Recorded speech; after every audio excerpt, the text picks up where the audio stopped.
Ladies and gentlemen, good afternoon. We are about to begin our session dedicated to the World Sexual Health Day.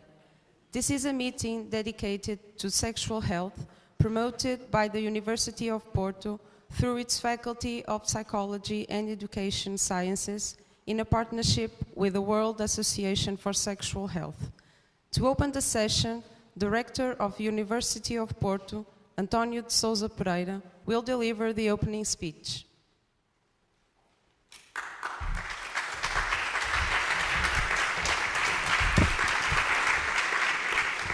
Well, good afternoon, distinguished General Director of Health, distinguished President of the World Association for Sexual Health, esteemed Director of the Faculty of Psychology and Educational Sciences, ladies and gentlemen. For the University of Porto, it is a huge privilege, together with our Faculty of Psychology and Education Sciences and with the World Association for Sexual Health, to organize and to host this celebration of the World Sexual Health Day. I'd like, therefore, to warmly welcome you all to this meeting, which is also meant to be an opportunity to discuss and to think about the significance and the real impact of sexual health in the well-being of every man and woman. The University of Porto is fully committed to provide the best technical, scientific, and ethical training to our students, preparing them to be among those who will shape the future of our community, whose well-being we must pursue above all.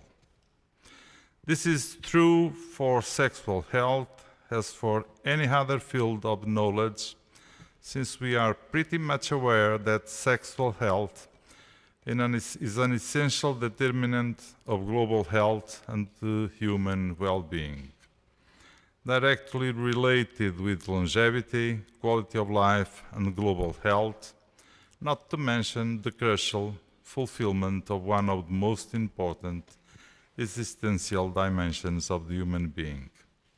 This is why the University of Porto hosts the first and yet only doctoral program in human sexuality in Europe.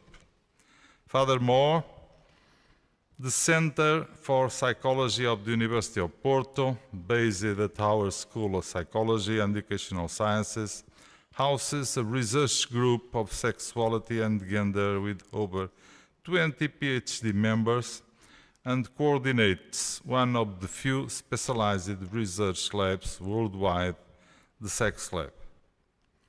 Considering all this, and also our long expertise in this field, the birth of the World Observatory of Sexual Health and the settlement of its headquarters in Porto becomes a logical consequence of the work carried out by our experts in the last decades. This is why we will sign today, as you probably know, the collaboration protocol that will allow us to start working closely together with international experts to reinforce the scientific knowledge of this field, promoting evidence-based public policies on sexual health and on sexual rights on a global scale. By doing this, we also increase the role of the University of Porto and of its School of Psychology and Educational Sciences as an international hub in research, training, and intervention in sexual health. Therefore, we will be providing knowledge and tools that will help to improve the well-being of the human community. Being a founder of the European University Alliance for Global Health, the University of Porto is deeply committed to achieve these goals as an essential piece of our mission. Thank you very much for being in Porto.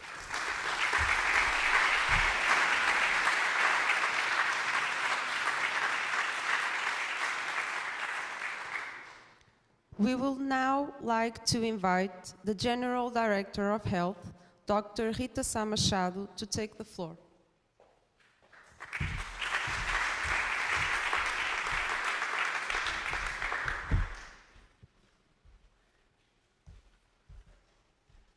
So good afternoon to all, and let me of course start to thank the magnificent rector of the Porto University. Thank you for the invitation and to be able to give us this World Sexual Health Day, such an important room of the rectorate. I think it's, you know, symbolic also that we are all here in the most important room of the University of Porto, so thank you very much.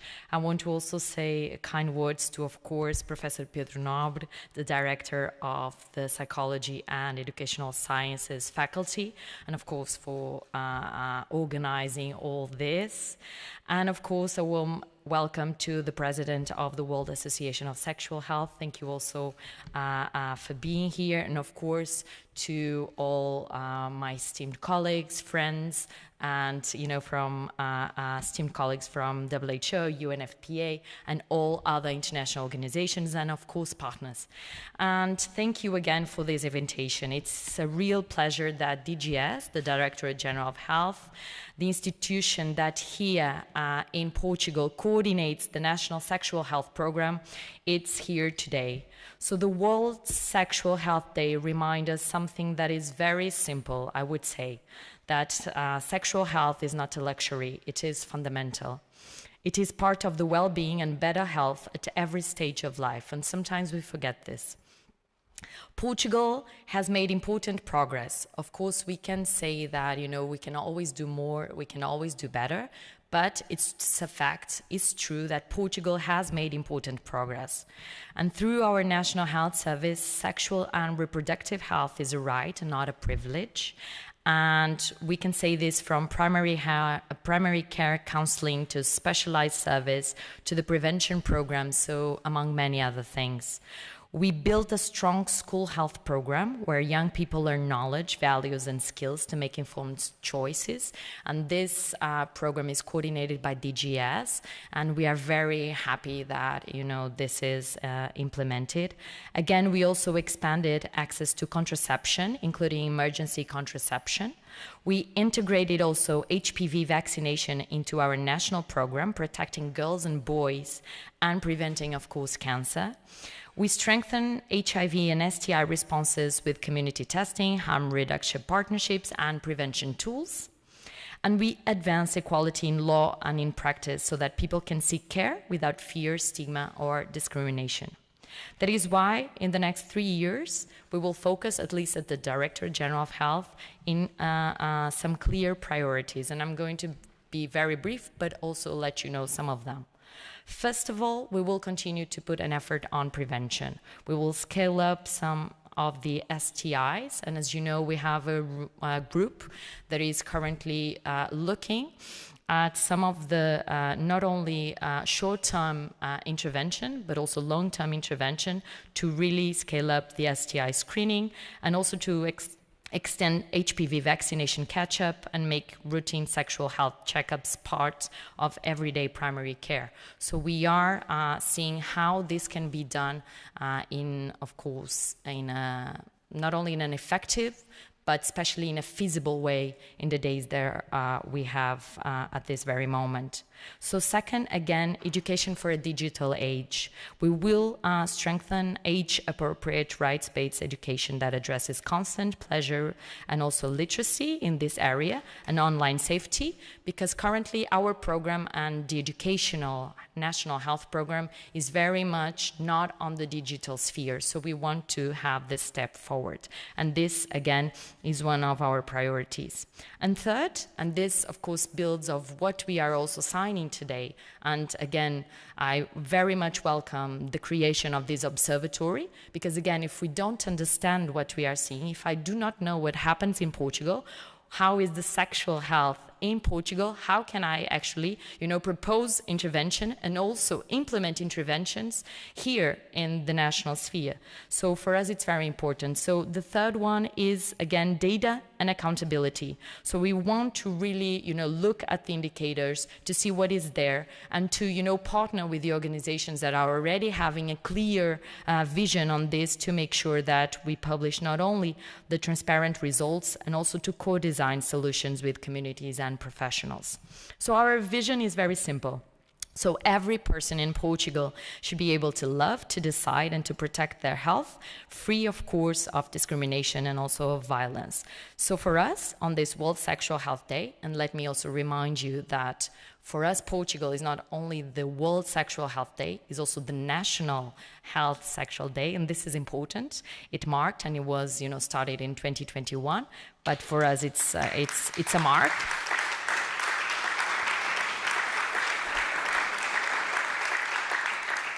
And let us really, on this day, to commit to moving from really intentions, but to measure impact. So thank you very much. And of course, count with DGS.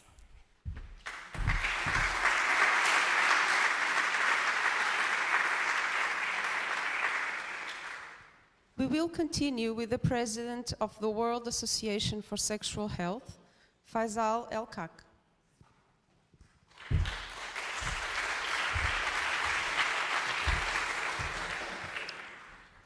Fantastic.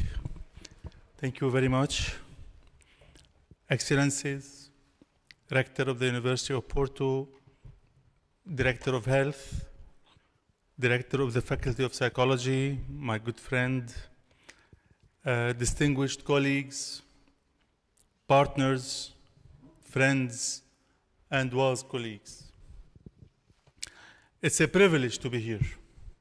It's a privilege to be in this room. It's an honor to be in this room among all those giants that carried this university forward. To be with you also here today on the World Sexual Health Day, which happens to be also the National Sexual Health Day of Portugal. And it's an honor for me as a president of the World Association of Sexual Health to be here. This day is not only symbolic in what it carries to all of us, but it's also a call for action. It reminds us that sexual health is a cornerstone of human well-being, human rights, and also sustainable development. Today, together, we are taking a historic step forward by signing this memorandum of understanding between the World Association of Sexual Health and the University of Porto.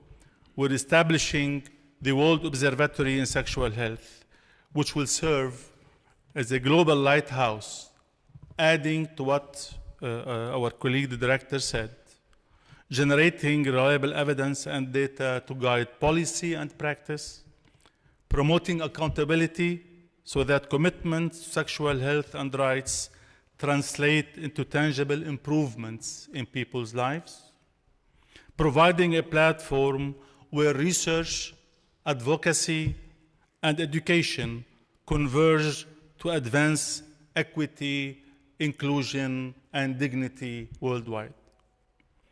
Our message is clear. Sexual health is not optional. It is essential, and it demands political will, academic rigor, and social courage, which we hope will be secured through this observatory and in this university. The University of Porto is the ideal partner, as my colleague director said, for this endeavor. With its rich tradition of excellence in research and education, and its strong engagement with the global challenges. Together, WAS and the university were building not only an academic institution, but a global reference point that will influence policy, inspire advocacy, and shape future generations.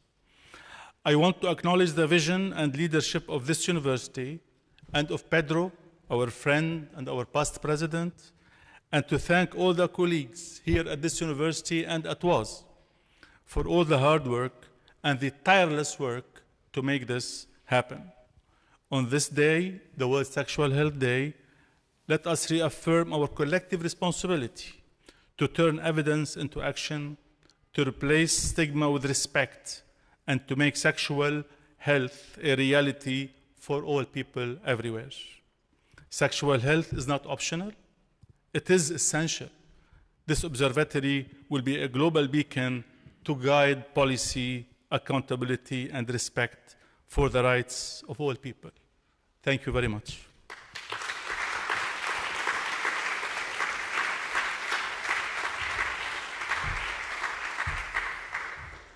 Lastly, we will hear from Pedro Nobre, Director of the Faculty of Psychology and Education Sciences, who will also present the World Observatory on Sexual Health.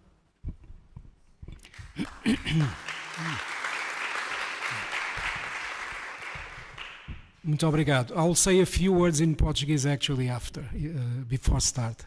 Muito bem-vindos a todos. É um privilégio poder estar aqui hoje, falar com esta audiência, este salão nobre, cheio de pessoas, colegas portugueses, colegas internacionais, e eu queria que estas primeiras palavras fossem em português e creio que todos me perdoarão.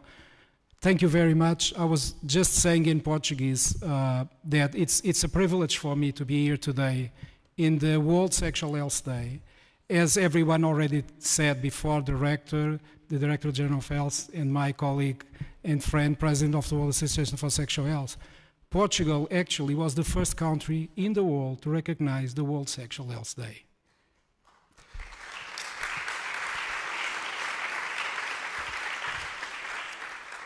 And that's why this is so important. So my first words are also to the university and to the rector.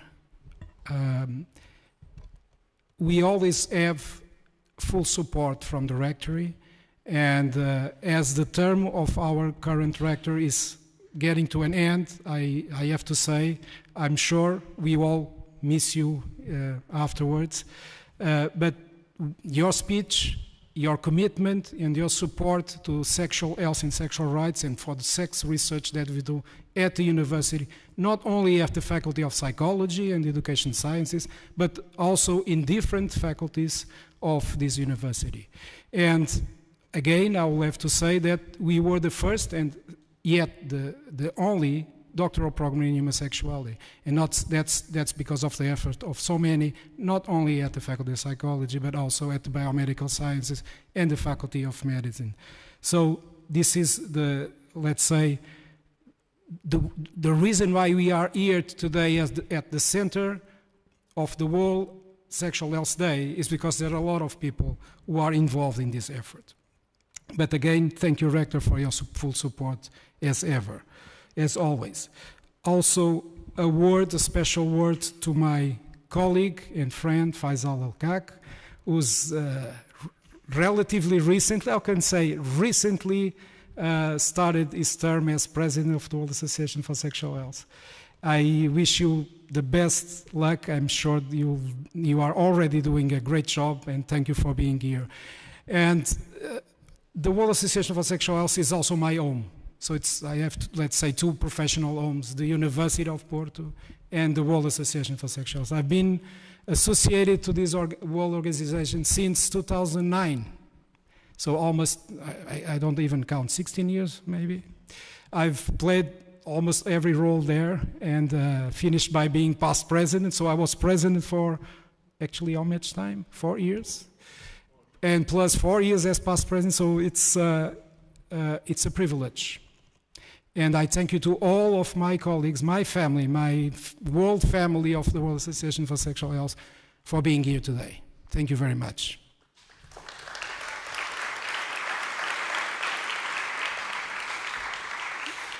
I also want to thank and have a special word for the Director General of Health, Dr. Rita Sá Machado.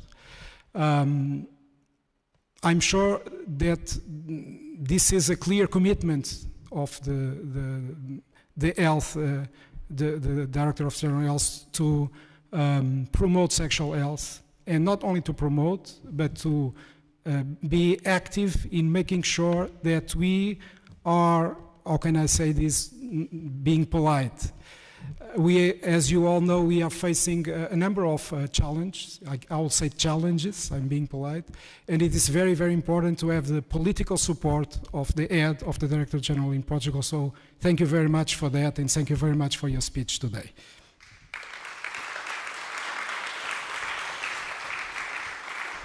I also want to thank you to all my colleagues from the university, the directors of other and representatives of other faculties who are here. Thank you for joining, it's a privilege. Also students associations, there's a number of student associations presented here. It's great to have young people, a lot of young people here. It says a lot of what we are doing. Also a word of recognition to the College of medical doctors and the College of Psychologists who are also here formally represented, which is very important also. I want to have a special word to my colleagues, my team. They are all here, or almost all here, and usually they are not on spot. I am the one who's on spot as today, but they will be on spot this afternoon, so please stay until the end because they will present the state of the art of sexual health in Portugal. And I mean, this was not possible without our collective work, so thank you from the bottom of my heart to all of you. And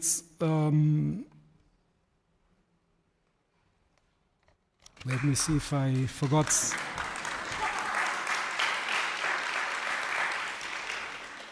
I forgot my glasses, so let's see if I can read what I have my notes.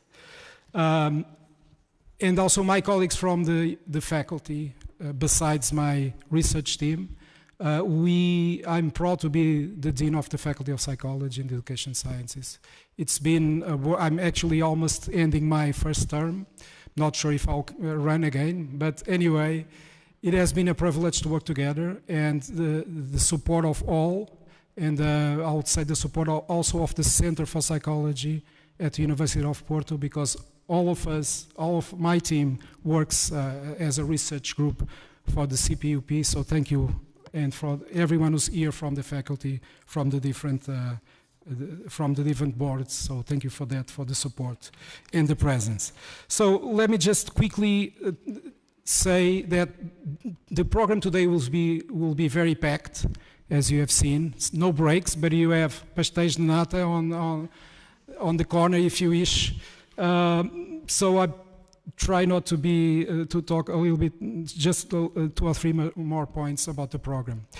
It's a privilege to have here Professor Pascal Alote, who's the director. I will keep it with the simple name, the director of the Department of Sexual and Reproductive Health of the World Health Organization. It's a huge privilege to have her with us.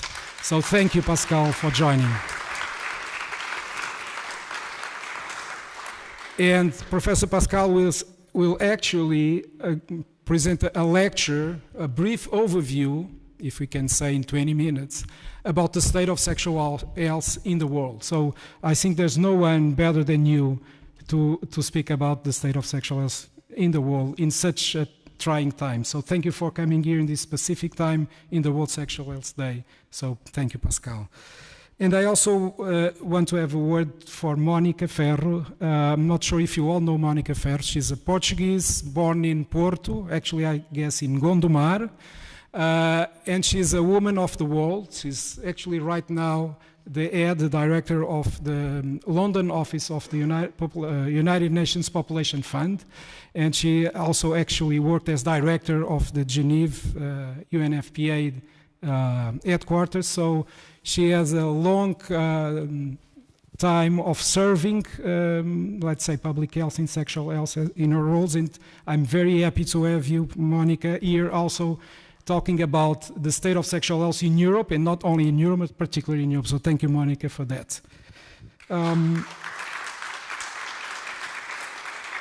And after that, and of course, my colleague Faisal also presented an opening address, But after the main lectures, we will have two very important roundtables. And the first roundtable was organized by the World Association for Sexual Health and is actually organized under the topic of sexual justice, which is the topic of this year's World Sexual Health Day.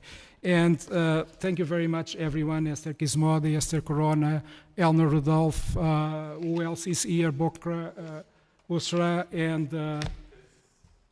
and Julia. Thank you very much for joining and also for sharing. It will be a fantastic moment. And we'll end with the Portuguese, as I said, with the Portuguese roundtable, which will be moderated by my colleague and friend, Julio Machado Vaz. I'm not sure if he's already around. If you don't know, Julio is like, I would say, not the father of sexology in Portugal. I think we should not say exactly like that. But he was the one, when I was a little kid, that started to hear on TV about sexuality. And that was a revolution.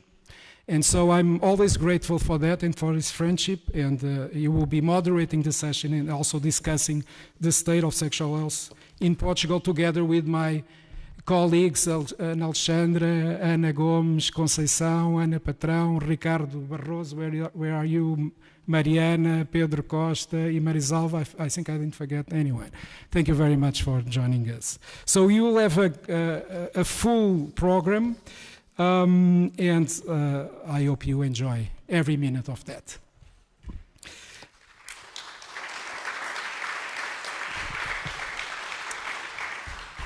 I'm now moving right away to the World Observatory of Sexual Health. Director himself already talked a little bit, Faisal also, and the Director General of Health. I think this is a very important moment. And to tell you the truth, for me, personally, this is a dream coming true. And I'm being honest. And many of you know me, know that I'm being completely transparent. This was an idea that started to be discussed, I would say, probably 10 years ago, when we started discussing about in our scientific committee and the executive committee about how we could join together in order to make sure that we have good scientific data, not only from the global north. I mean, most of the research that we conduct is based on North America, also Europe and some other countries, but there's less and less in other parts of the world. Africa, for instance, but not only Africa, several countries in Asia, also Latin America. So there's a lot of gaps in the literature.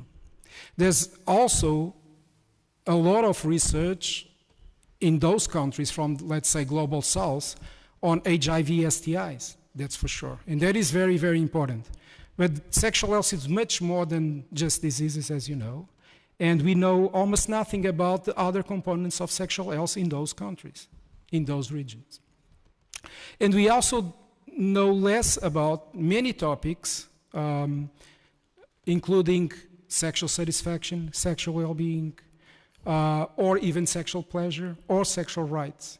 So the idea of building and starting this, let's call it global platform of networking academic institutions, research institutions all over the world. And fortunately, we have a lot of good researchers around the world right now, including the Global South. Probably we'll need funding, we need capacity building for sure, but we have already an incredible network. And the World Association is the perfect platform to make that work. So that dream is coming true now, and I hope that today, the moment that, we will right away sign this agreement between the World Association and the university, I hope this is just the first step.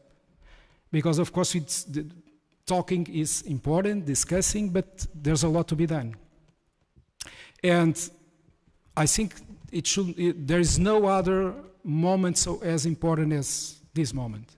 We are also facing it in Portugal. There's a number of, let's say, backlashes or pushbacks on several dimensions of health and sexual health, but also democracy in itself, science, even science, and rights and human rights. And for the ones who are not aware that much about sexual health, but if we think carefully, Sexuality and sexual health is at the core of all of this. It's at the core of the main topics that are under attack. Comprehensive sexuality education is under attack almost, not all over the world, but in many countries, in many progressive countries, including in Portugal. The rights of sexual and gender diverse people are under attack in many countries in the world, including in Portugal. Even gender equity is being questioned in democratic countries all over the world. So I think there's no other moment so important as this one. And there's clearly a campaign, a strong campaign of misinformation, of the use of alternative facts. And they are very efficient, by the way. The messages are very clear and simple. And we need to counterback that. And for that we need evidence, for sure, to start.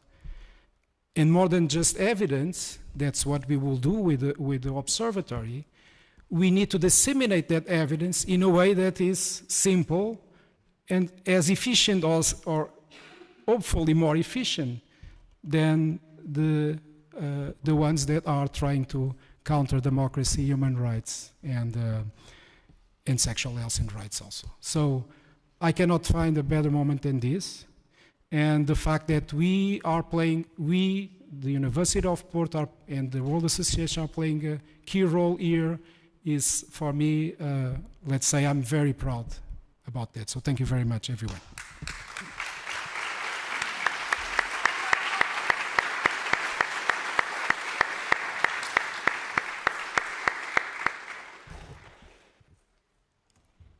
We will now proceed to the signing of the collaboration protocol between the University of Porto and the World Association for Sexual Health, which will give birth to the World Observatory on Sexual Health, to be based at the University of Porto. I call the Rector, António de Sousa Pereira, and the President of the World Association for Sexual Health, Faisal El-Kakt, to the stage.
We will now move on to the following part of this session. The President of the World Association for Sexual Health, Faisal El-Kak, will take the floor again.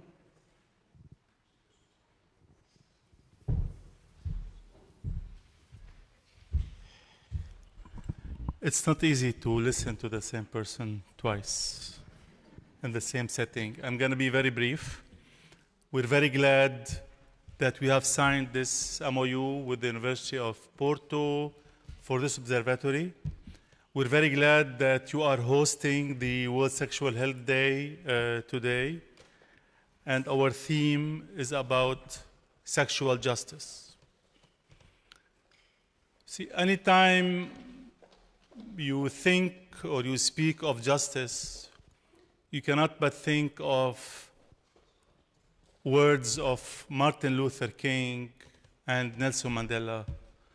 Martin Luther King, injustice anywhere is a threat to injustice everywhere.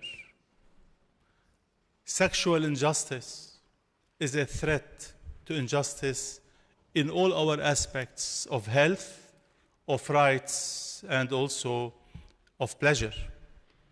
So that's why we are emphasizing sexual justice as a main theme for this year. And it's not only emphasized on that day, like today we do sexual justice and then tomorrow we go and do something else. It is a movement. That is a movement that we keep on working on. Sexual rights, sexual justice, and sexual health every day. And that's why over the past 10 years, Pedro was saying, we've been discussing the observatory, and this came to life today. We've been discussing rights and justice and pleasure, and we have 3 declarations from the World Association of Sexual Health as a testament to our commitment as a World Association to the importance of the framework of rights, of justice and pleasure to the realization of sexual health. We're sitting together because we are interested in the issue of sexual health. We're here because we're activists in one way or another on sexual health, but also we have always to remember that if we don't realize sexual health in every aspect, if we don't give people not only the access, but if they don't feel included in the service, if they don't feel included in the education, if they don't feel included in the policies and in the programs, then we have done nothing. And that's where justice is trying to ensure that everybody is included, that everybody can benefit, and everybody is respected, and their rights respected, and their needs are respected.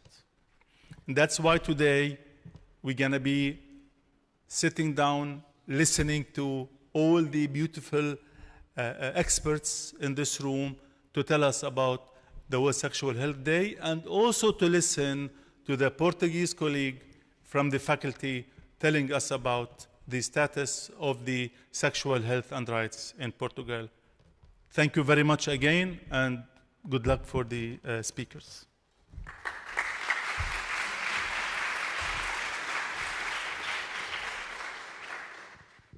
Moving on to the plenary conferences, Pedro Nobre will introduce the 2 invited keynote lectures. Pascal Alote, Director of the Department of Sexual and Reproductive Health at the World Health Organization, and Monica Ferro, Director of the United Nations Population Fund in London. Just briefly to say a few words about Professor Pascal Alote. Pascal Alote is an international recognized leader in gender equity, sexual and reproductive health and rights, and the advancement of human rights with global health. She currently serves, as I said, as director of the World Health Organization Department of Sexual, Reproductive, Maternal, Child, Adolescent Health and Aging. So a lot of responsibilities, as we see. Advancing the cause of health and reproduction, and leads the HRP, which is the UNDP, UNFPA, UNICEF, WHO, and World Bank Special Program of Research Development and Research Training in Human Reproduction. So, as you can see, this is the global, let's say, United Nations coalition regarding sexual health and rights. A nurse by training and midwife and public health specialist, Dr. Heatlh brings over 30 years of experience across clinical practice, implementation research, health systems, and community engagement. Originally from Ghana, Dr. Heatlh is a leading voice for transformational change in global health, committed to inclusive leadership, equity-centered systems, and the amplification of voices from the field. Again, thank you very much, Professor Pascal Heatlh. It's a privilege to have you. Thank you.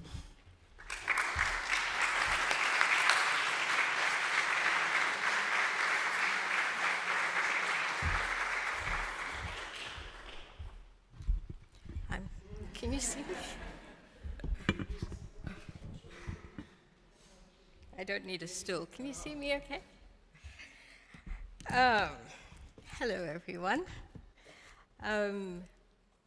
Distinguished guests, friends, and colleagues, good afternoon and happy Sexual Health Day. I want to begin by thanking the Government of Portugal, the University of Porto, the Faculty of Psychology and Educational Sciences, and the World Association of Sexual Health, Pedro, Rene, and Faisal. They twisted my arm to come because this is, as you know, this is a horrible time for the UN system at the moment, and probably one of the worst weeks for WHO in terms of the transformation. But they were not taking no for an answer. So you've got me here, and I hope I live up to your expectations. As every speaker has mentioned, Portugal deserves special recognition today. And as you know, it is, as part of the very achievement is the fact that in 2021, it became the first country in the world to officially designate World Sexual Health Day as a national day.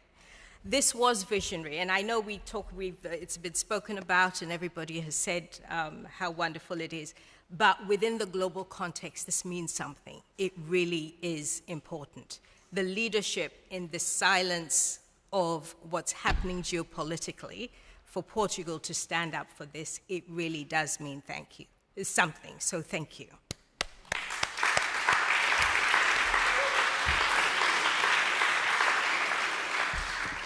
Because depending on where you are in the world, today might be greeted with enthusiasm, discomfort, a polite silence, a raised eyebrow, or a nervous cough. Human history is full of attempts to make sense of sexuality. Ancient texts described sexual disorders in terms of an imbalance of humors. In the Middle Ages, sexual desire was treated as both divine gift and demonic temptation. In the 19th century, sexuality was increasingly medicalized, classified in terms of dysfunctions, disorders, and deviations. Sigmund Freud, in the 20th century, turned sexuality into a matter for the psyche, and pharmaceutical companies saw an opportunity through the invention of the contraceptive pill, hailed as a revolution in autonomy, and the little blue pill that promised to fix male sexual dysfunction overnight. Both pills have changed lives, and both also illustrate how industry, science, and society collide when it comes to matters of sex. And of course, we cannot talk about sexual health without talking about power. Now, because we're sitting the whole afternoon, I want you to, those who can, you don't have to, those who can, stand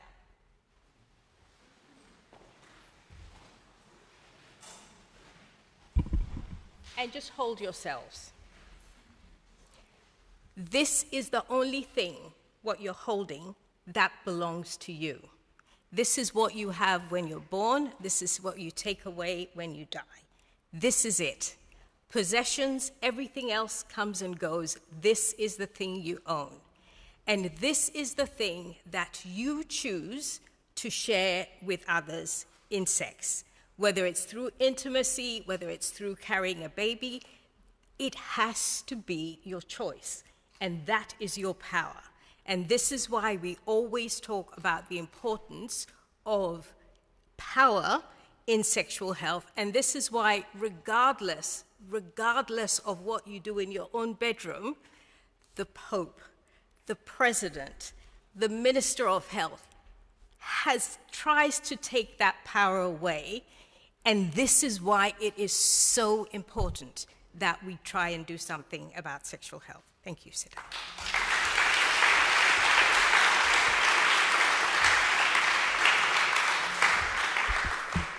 So, sexual health is about our bodies as individuals and the rights to that body. The body as the possession that we all hold and that another may desire. This is the very essence of power. Power that can be positive and enable cooperation and protection. And with choice, we use that power that we have to share our bodies through intimacy, born of mutual desire. We exercise reproductive choice through pregnancy, motherhood, and parenthood. With rights protections, we ensure safety and gain access to services and information. Power is at the root of human relations and social structures, shaping them for good and ill. When power is negative, it is abusive, coercive, and contentious, denying the individual the power of choice over their own.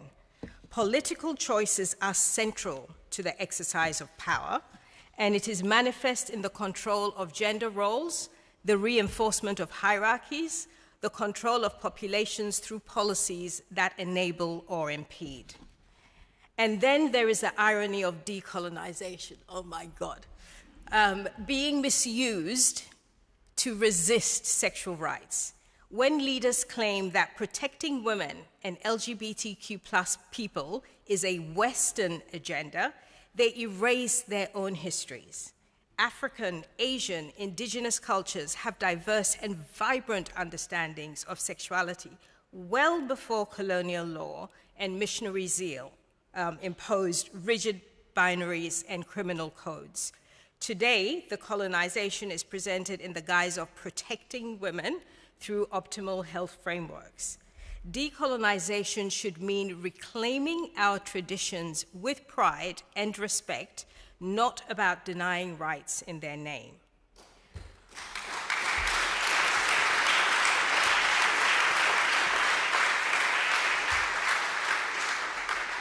In society, sex has always had a dual existence, sacred and sinful, private and public, a site of pleasure, a site of shame. It is the source of life and taboo, of silence, control, and regulation, and commodified, sometimes all at once. Sexual health has always been part of our lives, but rarely at the center of conversations. But silence on these matters has never protected anyone. It has only left people more vulnerable. Sexual health is essential. It is fundamentally about well-being. The World Health Organization defines sexual health not as the absence of disease, but as a state of physical, emotional, mental, and social well-being in relation to sexuality. This is an operational definition that enables us to clearly outline our areas of work and the outcomes for health and well-being, and it is not subject to political debate or geopolitical consensus. Unfortunately, violations of sexual health and rights persist. We are witnessing a war on sexual health and expression, with services rolled back, with rights curtailed, and with autonomy questioned. We still live in a world where girls are married off before they are grown, stripped of choice and childhood. Women's bodies are cut in the name of honor, with devastating lifelong consequences. LGBTQ+ persons are criminalized for simply existing, when at the very least, we need to affirm and defend the dignity of transgender, non-binary, gay, and lesbian populations. WHO's forthcoming guideline on the health of transgender and gender diverse persons, and HRP's recent review on intersex and barriers to SRH reveal systemic failures, gaps in our knowledge, procedures that exacerbate dysphoria, binary clinic systems, and exclusions in insurance and lack of provider training. Information is weaponized through denial of access or poisoning it into inaccurate disinformation. We need to have access to age-appropriate, culturally relevant, rights-based, accurate, uncensored, evidence-based information at all ages, from before menstruation to well after menopause. Old people have sex too. Whether one is sexually active or not, and it is how we understand our bodies, relationships, and needs at every stage in life. And this is where evidence matters. Thank you for the observatory. It is absolutely key. At WHO and HRP, our mandate is clear: to generate evidence, support research, and guide policy in response to requests from member states.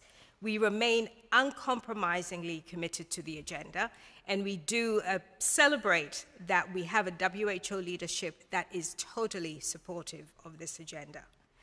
But while sexual health is more visible than at any point in history within these geopolitical spaces, whether positive or negative, there remains a paradox of progress and neglect. The science lags behind other areas of health. There are persistent blind spots in our research, and evidence gaps are filled by misinformation, from myths about fertility and contraception to disinformation campaigns targeting gender equality and SRHR.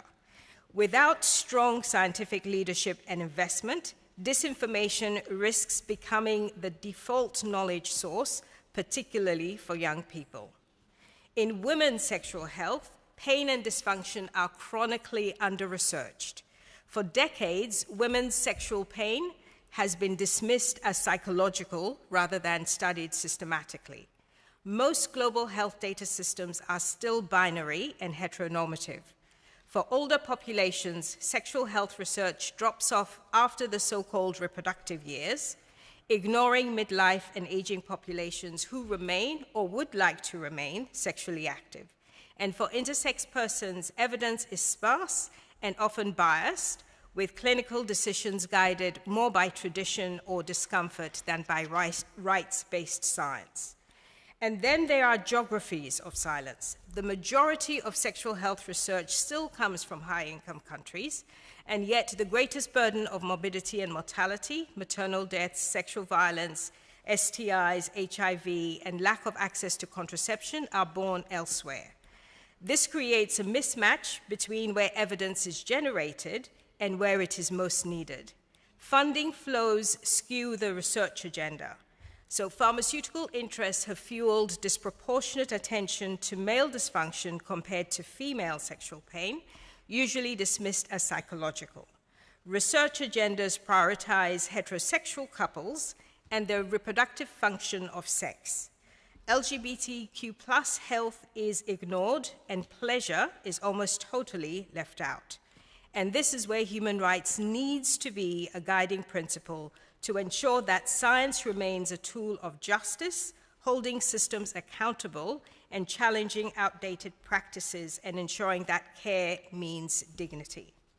And Portugal, once again, shows leadership in this space.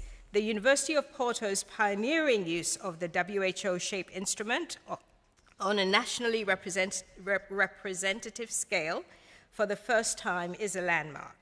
It shows how science can illuminate realities, challenge stigma, and inform action. My thanks to Dr. Pedro for his long-standing collaboration and leadership in this area.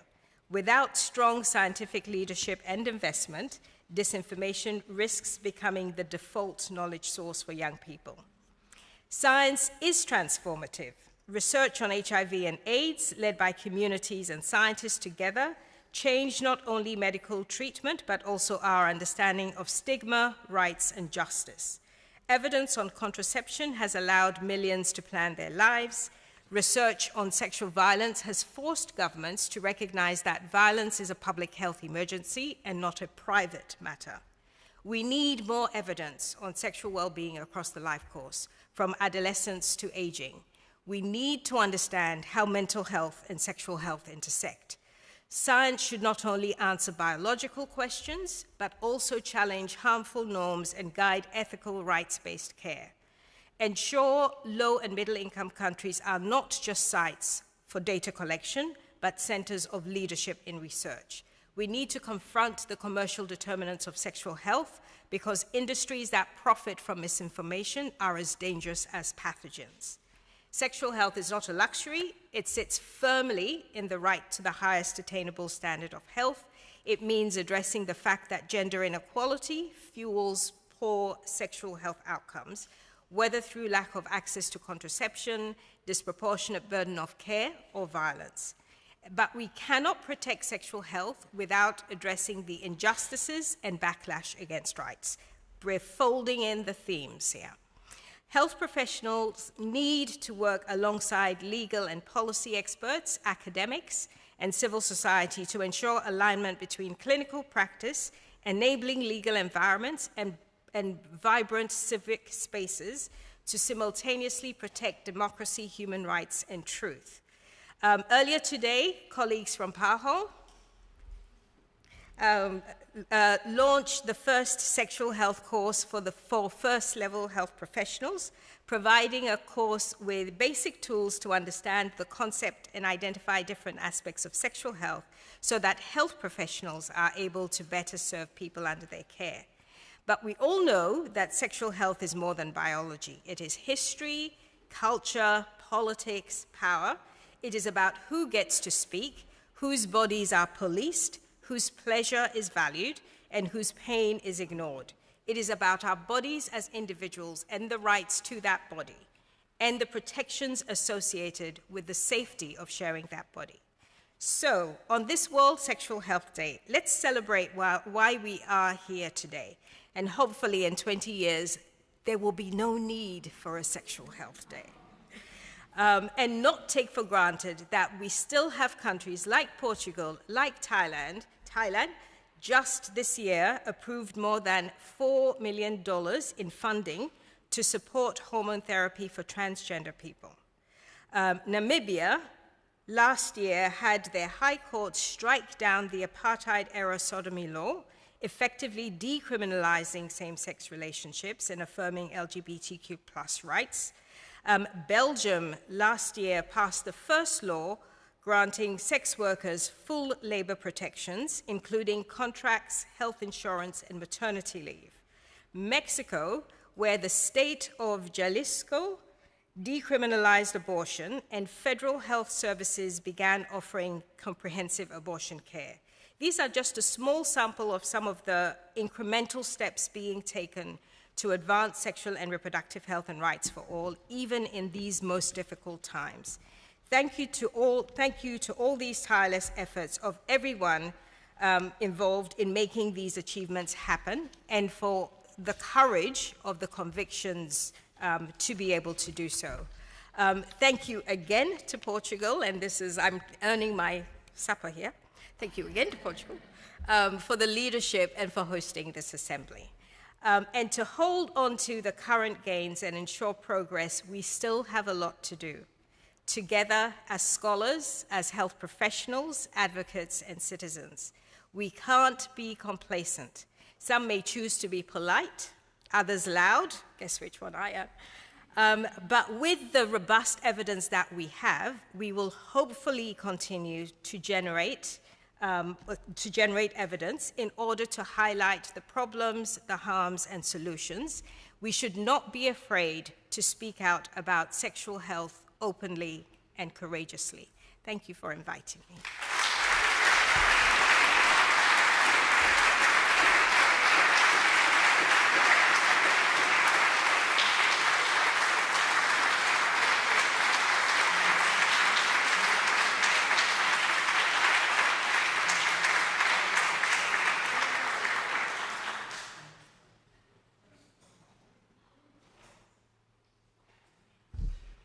frankly, I haven't quite earned my supper. Are there any questions?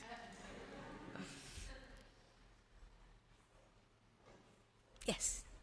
I just want to thank you for a beautiful speech. Reaching my heart, connecting my body, and making me feel valued. Thank you.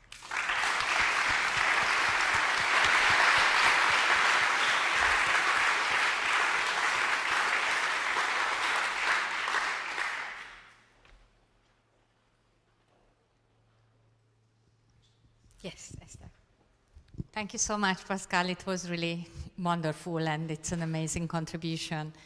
How do you see that in this very difficult momentum politically and for WHO, WHO based on its constitutional framework, all the consensus documents, and especially HRP's programmatic work, can uphold all these values that you have been presenting today?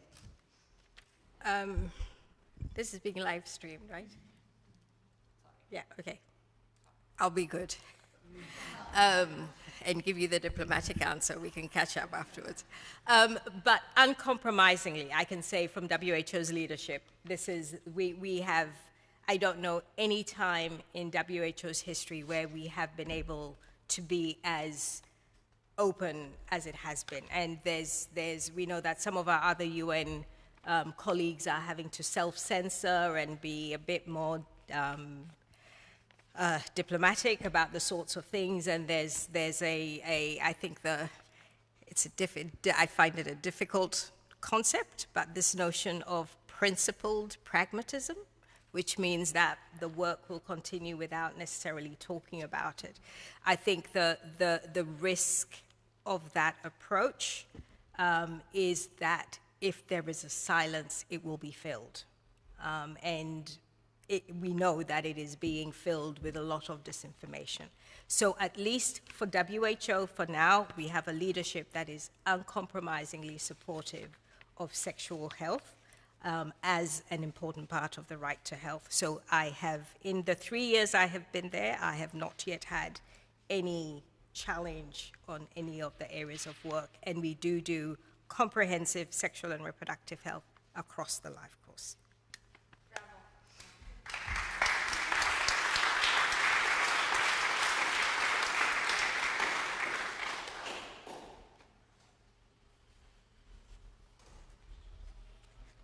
Okay, thank you.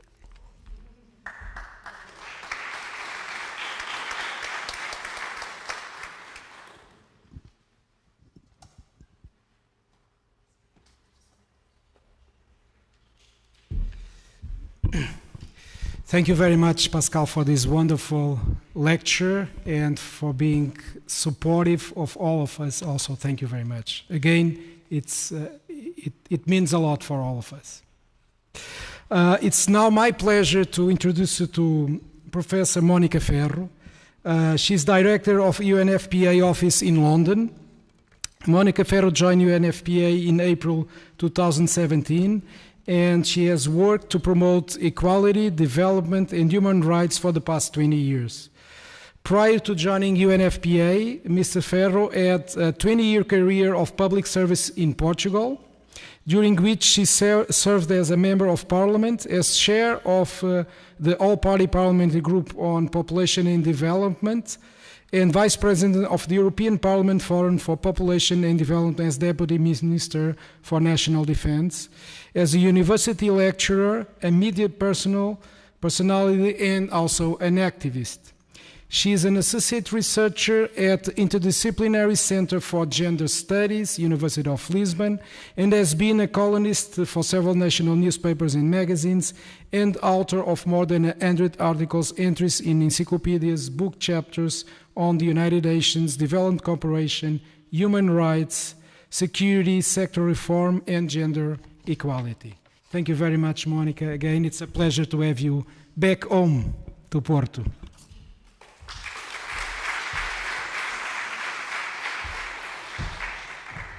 Muito obrigada, Pedro. Boa tarde a todos e a todas. Obrigada pelas palavras. No, I'll shift to English. I'm just enjoying speaking in Portuguese, which I don't often get the chance. Eu, de facto, sou daqui, eu nasci ali no Hospital de Santo António, portanto, sabe-me sempre bem esta ideia de voltar a casa e poder voltar a casa para falar dos temas em que trabalho e nos quais trabalho há muito tempo. E este é um dia particularmente feliz, porque de facto não só celebramos o Dia Mundial, como temos esta singularidade de Portugal ter sido o primeiro a acolher de braços abertos o Dia Nacional. E como tantas outras áreas, Portugal tem estado na dianteira. Portugal tem estado na dianteira e, portanto, esta minha celebração em português. Agora em inglês. Não, obrigada, Pedro. I'm sorry, I do miss speaking in Portuguese. It's more than that. I was just saying that I really feel proud to be here today and to be able to share with you some words. After what Pascal just delivered, it's I'm just going to do a couple of footnotes because there's not much that I can add. But I was just adding from a very Portuguese perspective. I know I work for the UN, so my nationality shouldn't matter, but it does matter because I'm Portuguese.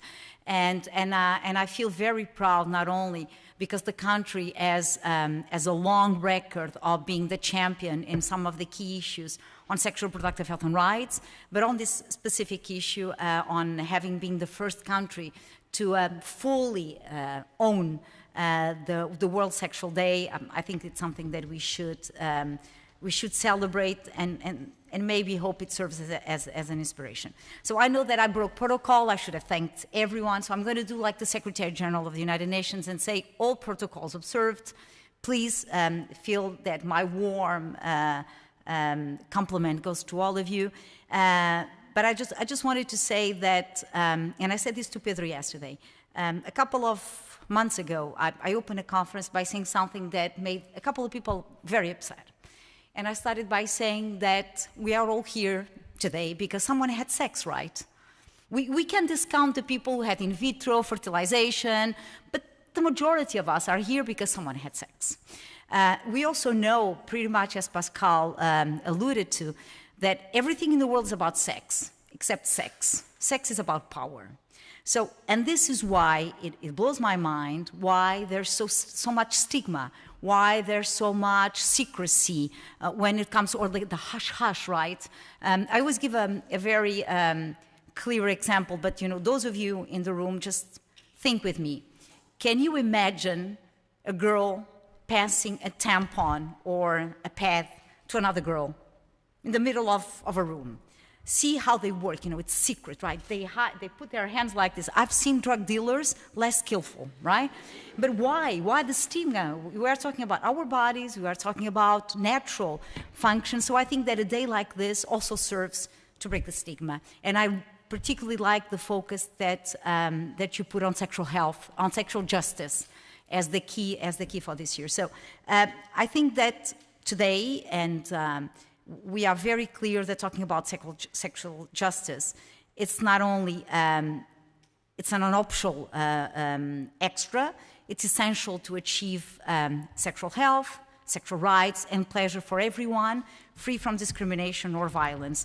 And I always remember a quote from my executive director when she said, all human beings have the right to safe and satisfying sexual relations as a natural expression of humanity, And I think this is what we should all keep in mind when we think about sexual justice and why it matters. And we know it matters because we are talking about some of the most intimate decisions we can make, the right to make decisions about our own bodies, to live free from violence and coercion, to love who we love, and to pursue a life to pursue a safe and pleasurable sexual life.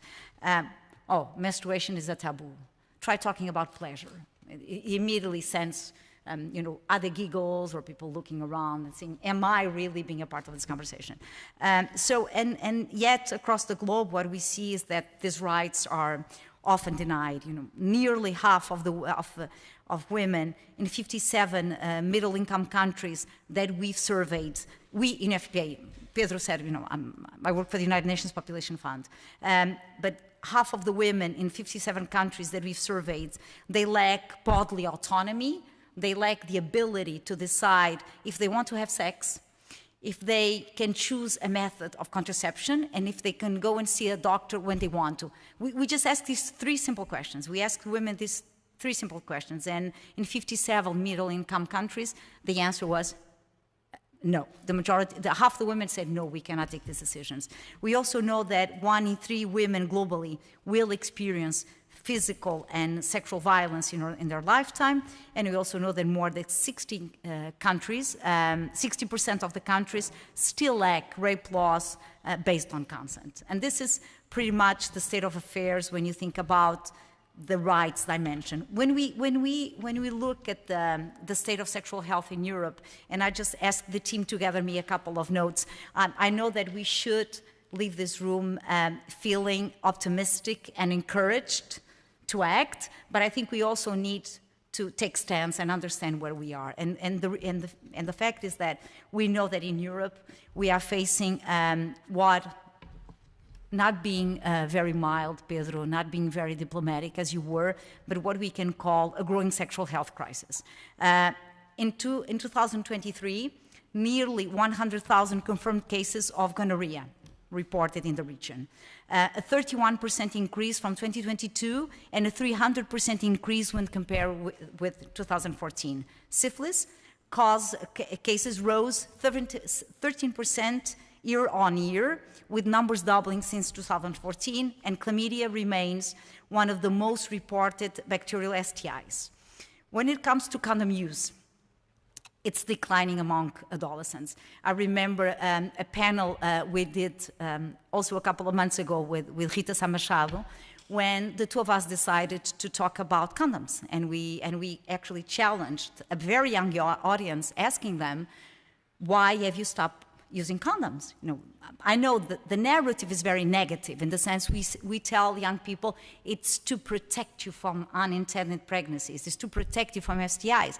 Spin the conversation and talk about lubricants, talk about different types of condoms, and understand that actually choosing a condom can increase your sexual pleasure.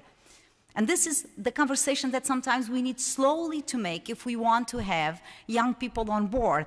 The focus on negative is important, you know, on STIs, on unintended pregnancies, but also on the fact that the industry and has moved to the point that we also consider that the choice of condom can increase your sexual pleasure.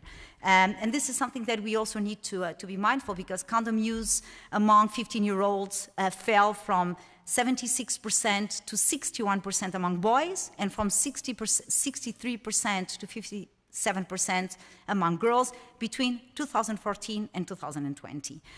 So this is, I think it's an alarming drop of protection among young people, and it puts them at risk of STIs, unintended pregnancies, and unsafe abortions. I know that we all know about the PrEP, and I know that everyone knows about DoxyPEP, but there's a range of STIs that are not covered yet between the use of these drugs, and I think that the conversation needs to happen in a more public manner as we do.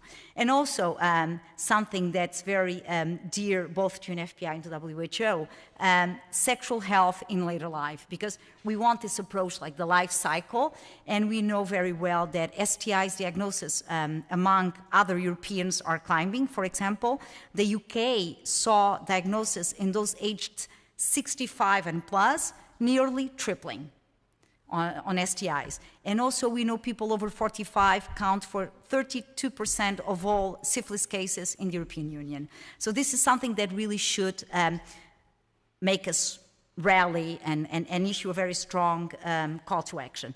And just to finish on sort of a state of current affairs in Europe, although Pascal has already spoken very wisely, very eloquently about this, also the persistent inequalities and rights gap. We know that there are significant disparities in maternal mortality, adolescents' birth, and access to contraceptives across Europe. Countries have different profiles.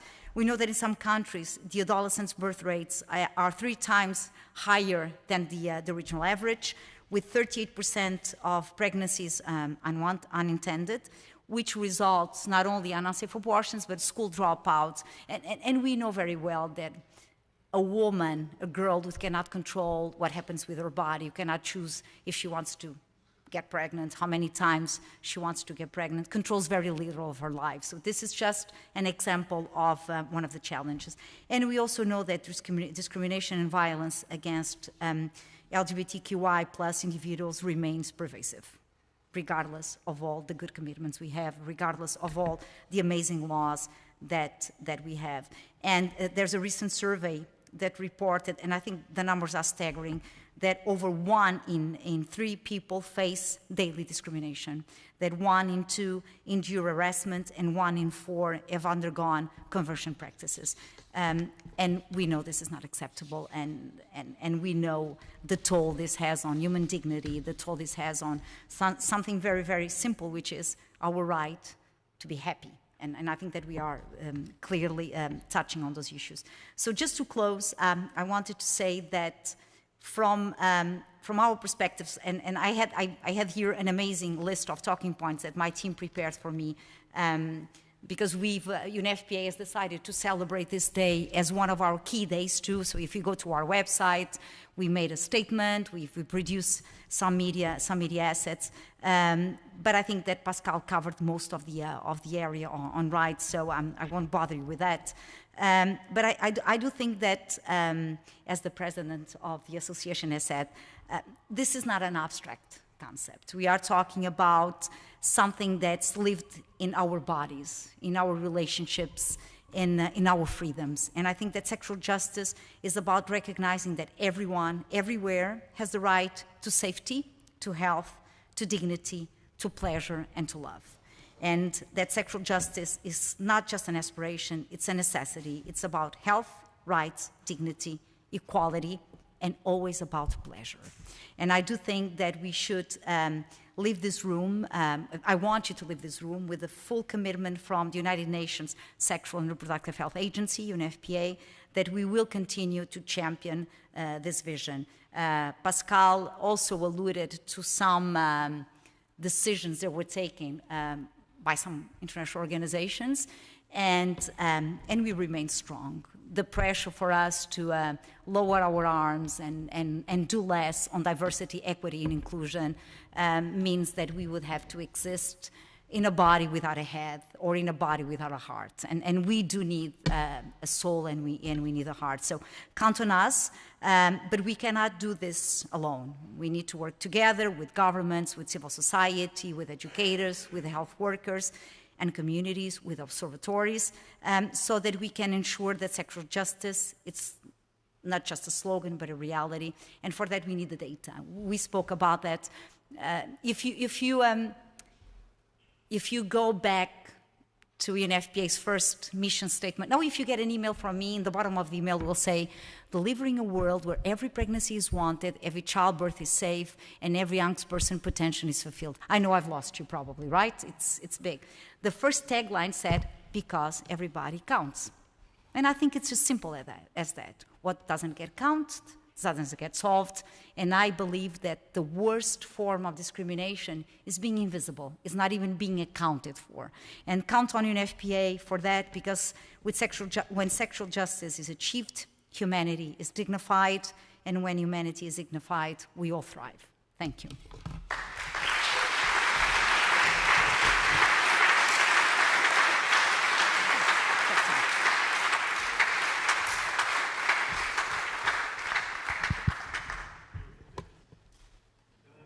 Yes, you can. Go ahead. I can, right? We behaved well in time management. I'm so proud of us. Thank you very much for this, and thanks, Pascal, also for this. Do you recall, or you collect from your data or from the team, is that rise in the STIs, the bacterial ones, and the drop in the condom use has to do with the political context or with the immigration or the migrants or the post-COVID-19? Is there any co-variables, any confounding factors that you recall at this stage? Yeah, yes, there's linkages, multiple of them. I think that probably one that's most challenging to tackle is the one based on what Pedro mentioned in the beginning when he's opening. It's about this idea that that some of these facts that we've presented are not science. They are they are beliefs that we have, and that we are working together with, I see Emmanuel from FPPF there, that we are working with our civil society partners to implement a vision of the world. And I think that these things that are called alternative facts, they're actually lies, right? That's the word that we are all looking for. They promote a type of behavior that's seen as incomplete freedom, when it's actually reckless. So I think that we have to do a lot. We were talking about that yesterday. I was talking about social media and TikTok and all those ways of communication. And I was saying to a journalist, I cannot explain what UNFPA does in a 15-second TikTok. It's not possible, I'm sorry, it's not serious to presume that you can talk about sexual health or that you can talk about STIs in a 15-second TikTok. There's something that's going to fall, and what you're going to lose is truth, right? Because truth is cumbersome. It takes time to explain. And I think that for me, and what we've seen in some of the analysis, it's this idea that now because you have PrEP and doxyPEP, and in some countries it's counter, you can get it on the counter, that you are done with risk factors. So I think it's a very cultural behavior, and this is why also we heard Rita Sá Machado. It's so important that these contents are included in comprehensive sexuality education. I often say, and I was a parliamentarian in Portugal, so I always say that comprehensive sexuality education is the true equalizer. Is how you make sure that every young person learns the basics to chart their future, to own their bodies, and to have the science behind some of the most impactful decisions that we can make, to have sex, to have children, with who we love and who we marry. So I'm sorry, this was a long, but I think it's a combination of factors. It's one side, trusting that now you have the cure for almost everything, and the other one is misinformation and disinformation, promising a life free of care, when actually you see the numbers. STIs are on the rise. And I sometimes say to young people, unintended pregnancies are not their number one concern. Some of the STIs have a lifetime long impact. So but again, people don't want to talk about this.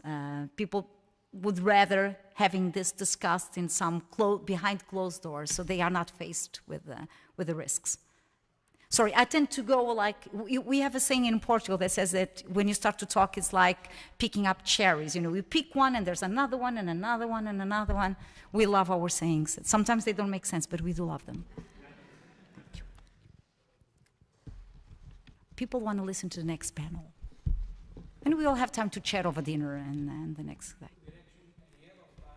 Yeah, because we were super well behaved.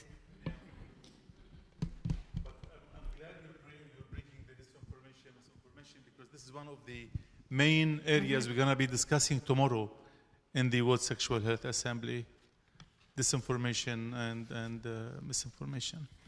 Yeah, we took a lot on reinvest in education and information. In one of the publications we did yesterday, it's very clear.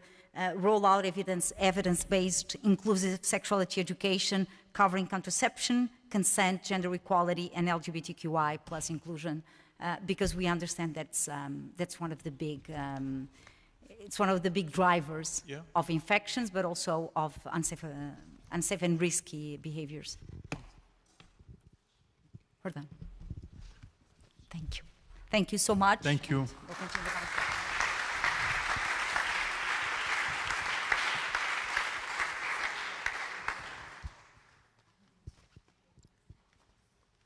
Next, we will continue to our first roundtable focused on the theme of sexual justice. This roundtable will be moderated by Esther Kismodi, member of the Executive Committee of the World Association for Sexual Health. The invited speakers are Bushra Asarag, Elna Rudolph, Esther Corona, Julia Hurt. We kindly invite them to go on stage and take a seat.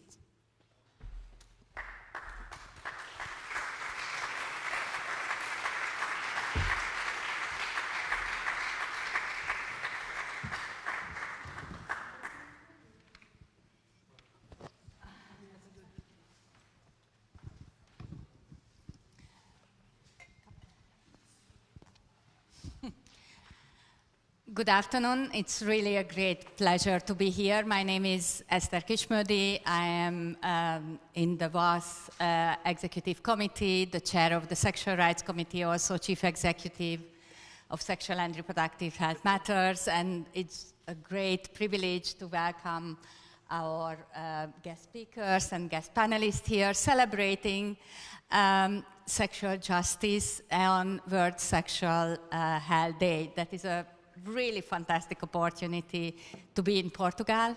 For here, I remember when I worked at WHO, and Portugal was the first country that passed the sexual health policy that included sexual rights. We have been vehemently documenting that actually it's possible that a country is doing something like this and used it as a worldwide practice. So really congratulations for Portugal of taking a lead on recognizing sexual health, rights and justice nationally as well. Congratulations. So it's a great pleasure to be here to talk about sexual justice, and I just also would like to recognize the World Association of Sexual Health to be visionary of bringing sexual health and rights and justice to global agendas. It was really WAS, World Association of Sexual Health, that contributed and worked with PAHO as well as with WHO to eliminate the first global definitions on sexual health, sexuality, and sexual rights in 2002. That was very visionary. It was WAS who recognized that sexual health is part of the Millennium Declaration in 2005. It was WAS who elaborated, also IPPF, and other organization of a sexual rights declaration in 2014, when the world was very busy to eradicate sexual rights and trying to be silent and keep reproductive rights back on the agenda, or preferably not to talk about rights at all, and gave a very meaningful, authoritative affirmation that sexual rights are human rights. And here we are today in this challenging world when there are global leaders who are trying to eradicate sexuality, sexual health, rights, gender. And here we are celebrating the launch of the World Association Health Sexual Justice Declaration that says that sexual justice contributes to a more equitable world, and that contributes to the achievement of the highest attainable of sexual health without discrimination, fear, stigma, and for sexual justice, and recognizing that sexual justice is central element of the dimension of social justice and just societies. And this is what this panel, very diverse panel, will talk about, and I hope that the not so diverse gender ancestors are welcoming us in this room and listening us with a great development that where we are today in many years ahead. So I welcome the panelists, Julia Hurt, who is the Executive Director of ILGA, coming from Germany, Bushra Sarag, coming from Morocco, who is the President of the Eastern Mediterranean Federation for Sexual Health, Anna Rudolph, who is the immediate outgoing President of World Association of Sexual Health from South Africa, a clinician and leader of clinical practitioners from South Africa, and Esther Corona, who is the Vice President of the World Association of Sexual Health. We will be conversational in these 45 minutes. And in the first round, I would like to go, Esther, to you. And if you could say a couple of words about the Sexual Justice Declaration of WAS. You were the co-chair with Alan Giami of leading a 4 years work that led to the adoption of this declaration. Thank you very much, Esther. And it's a very special pleasure to be here today in Porto, because it's the second time I'm here as a vice president, before with Pedro Nobre as my past president. But, and hard to see how things have developed in these years since I was here, and the ups and downs we have experienced. And one of the great important, I think, developments, advances, was precisely the development or this moving forward from the rights framework into the justice framework, and drafting through 4 years of a lot of work, this Sexual Justice Declaration, which was adopted in Brisbane very recently in June this year. We adopted it as a WAS declaration, and we hope that it will follow the fate of the Sexual Rights Declaration, which was soon extended throughout all the world and adopted by so many organizations, so that now sexual rights, although contested, they are a part of the language of many organizations, and they are even in the opposition once, if it's not important, they wouldn't be paying attention. They pay attention because it's important, because it speaks to many of the needs of the people around the world. And of course, we are talking about rights that we say that every individual is entitled to. So the Sexual Justice Declaration is important this time because it goes in a step forward in saying, you know, all right, we have the Sexual Rights Declaration. We have expanded its possible impact, but yet we are finding, and we know that there are many, many, many people around and many communities to which this is just something which is written and it's not felt, and of course it's not experienced for many reasons. This is one of the most important parts. The Sexual Rights Declaration, it's a social justice declaration. The Sexual Justice Declaration is a social justice declaration. It sees itself as part of a very large struggle in order to achieve justice for all throughout the world. So it speaks not only to the individual, but it also speaks to the community. It faces, it's systemic, it looks at structural inequalities. Why are they happening?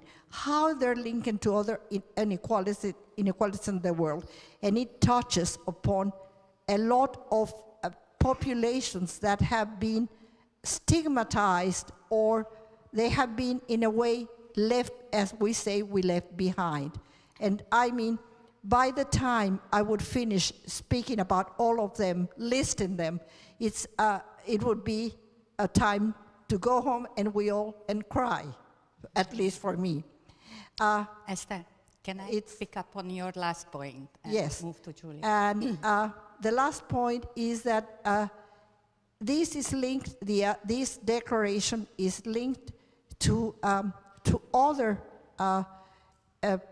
issues and other problems that we have around the world. So it is a time that when we have developed this, that we think it's fitting for precisely bringing it as a reality for large segments of the population. Thank you. Thank you very much. I'm using one of your last points and turning to Julia and recognizing that many of the world leaders and global leaders and those who are holding anti-rights, anti-gender agendas are using the rhetoric and programmatic framework and funding to specifically attack LGBTI populations, questioning non-discrimination on the ground of sexual orientation, gender identities, and gender. How do you see that the justice framework, sexual justice, social justice framework, is bringing and helpful in this time? Thanks a lot, Esther, for that question, and thanks a lot for inviting me to this conversation. Before I speak about the actual current situation, which I think offers a lot of threats, but as well some opportunities, I thought I want to expand a little bit on how we got to this point as movements. I think there's the sexual reproductive health and rights and justice movement on the one hand, and the LGBTI movement. Mm-hmm. And I think looking at the last 10, 20, 30 years, I think there's actually a lot of good news and a lot of things that we can learn from the last 30 years. Because in the sexual reproductive health, rights and justice movement, I think there is an increased awareness around issues pertaining to sexual orientation, gender identity, expression, and sex characteristics that has been built predominantly, I would say, over the last 10 years. And in this sense, the sexual justice movement is not much different than other social justice movements, because we've seen this development in a lot of social justice movements, that the last decades, maybe 2 decades, have shown an increased awareness around SOGI-esque issues. And I think we can build on that. In the same way how other movements have become more aware around issues around gender, around race, around global north, global south dynamics, I think we as social justice movements can build and learn from that experience and coming closer together. At the same time, the LGBT movement has transformed itself, and I would argue that 15, 20 years ago, sexual justice was not on the agenda of the LGBTI movement at all. Mm-hmm. And that has been changed and transformed over the last 10 years, which has as well nothing to do with the current situation that we are faced with, but has much more to do with, in my opinion, with voices in the LGBTI movement that have been silenced before. The last 15 years, I think we have seen much more awareness within our movement around voices of trans people, around voices of lesbians, of intersex people. I think in the 80s, 90s, and the early 2000s, our movement was strongly dominated by gay men. And hence, sexual justice was not really on the agenda, because gay men, while as well you could argue suffer from a lack of sexual justice in their lives, I think lesbians, trans people, and intersex people are much more prone to suffer from injustices in terms of sexual injustices. And with these voices becoming stronger over the last 10 years, I think there is some more of a natural alignment between the change and transformed LGBTI movement and the sexual justice movement. And I think coming to the here and now and the threat that we are facing, I think it is important to recognize that we can build on that. Because well, I think the last half year, we all have been debating how are we responding to the threat and the funding cuts and the crisis of the multilateral system and all of that, which is true. And I think we'll need to think out of the box a little bit and come up with probably slightly different solutions or radically different solutions than we have worked with to date. However, I think what does make us stronger as a social justice movement and as an aligned movement between LGBTI movements and social justice movement is that we are closer together and more aware of our respective issues. And the fact that we kind of have a common opponent and a common problem and a common threat only strengthens that potential or building partnership that the movements have. And unfortunately, I will have to say there's as well a need for having a stronger partnership, because alone, as movements kind of alone, I don't think we stand a chance at what's been thrown at us and what is going to be thrown at us in the next decade. So there is both an opportunity in working together as well as a requirement in order to survive. Thank you, Julia.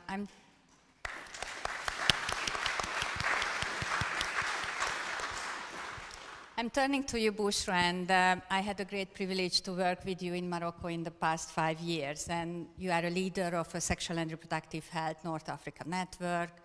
You are a deputy director of an educational program, service provider in Morocco, in a society that I learned has a lot of taboos and restrictions in relation to sexual health and rights, but also a lot of progressive health system elements, what I had the privilege to see, for example, very few countries in doing in the work of providing full rights for migrant populations, of addressing sexual and reproductive health services. How do you see that in a society like Morocco, sexual justice is playing an important role?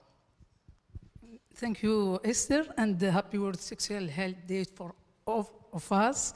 I'm very happy to be with you in this exciting panel and discuss about our context concerning sexual justice.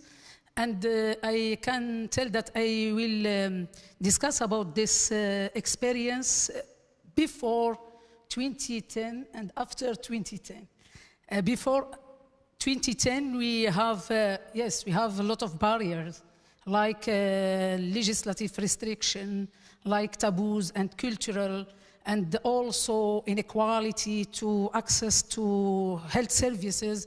And there is disparity between programs, but also disparities between rural versus urban area and the socio-economic level, and also the place of women and the empowerment of women. And I'm very happy to say that Morocco, if I will discuss about Morocco, made a lot of progress in this way about reproductive health, but not lots in sexuality. We must be objective. About our progress, it's that in 2010, there is the first national strategy of reproductive health. And at this moment, I am the member for committee in charge to elaborate this strategy. And we advocate to put sexual health, but not accepted by parliamentarians and decision makers. No, we cannot discuss about sexuality in our context, and there is lots of resistance. And in 2019, we evaluate these strategies. And in now we have new strategy, national strategy of sexual and reproductive health 2021-2030. I will give you progress and the challenges, because we progress, but we still have a lot of challenges, and we, as militants and activists, it's not enough. And with this new the second strategy, we have the principal directive in these strategies is human rights, gender-based gender, and also equality. And we change, because before in the first strategy there is married women who can have some services like contraceptive and all, but in the second one it's the women in reproductive health, 1549. This is, we progress and we put lots of changement. Also we have in some restrictive legislative. And with the legislative, we progress also, because we have law in to combat violence against women, 2018, and we voted, and there is give more rights to women and empowerment to women. But in this law, we have that we don't consider that violence between partners is violence. And now, as NGOs and as militants, we want to change this. Also, in Morocco is the leader about to have accessibility to vulnerable groups. And in migrant, for example, we have a lot of achievements and is a leader in the region, because we have the pact, we hold a pact, Marrakesh Pact of migrants and refugees people. And we have also held the third consultative meeting of WHO in 2023, and to give to migrants more rights and the same accessibility Moroccan versus migrants, and all package, all services are for free in the primary health care. And we have also held a lot of training for our health providers. But we aim to develop this and to perseverance and to do advocacy for our decision makers to progress more. Thank you so much. That's it. So following on your point on training of healthcare providers, and as a previous president of us and as a clinician in South Africa, you are a great champion of advocating for professional training on sexual health rights and justice. How do you see that professional training is a matter of sexual justice? Absolutely. Thank you, Esther, for the opportunity to be here, and for all of you, and Pedro for the opportunity. So I come from the apartheid regime in South Africa. I grew up with everybody that I loved, that I respected, that were educated people, believing in an ideology that was deeply harmful. And we didn't know that. I remember the day when my auntie returned from an overseas holiday and told us around a dinner table that what we believe is actually not right, because when she went overseas, she was exposed to better information, to rights-based information. And in our country, luckily, for decades, there were people that were exposed to rights-based information, and they slowly but surely turned the ship, turned the tide, and finally, after decades of fighting, apartheid was overruled. It took decades. So now I live in a country that has the most beautiful constitution in the world, I would think. All South Africans have the right to the full set of sexual rights. But that doesn't make the nurse that works in the clinic, that needs to even just refer for abortions, competent and credible as a sexual health provider. I believe all healthcare providers are sexual health providers. You know, top sexologists are not going to solve Africa's problems. We need to let every single healthcare provider be a sexual health provider.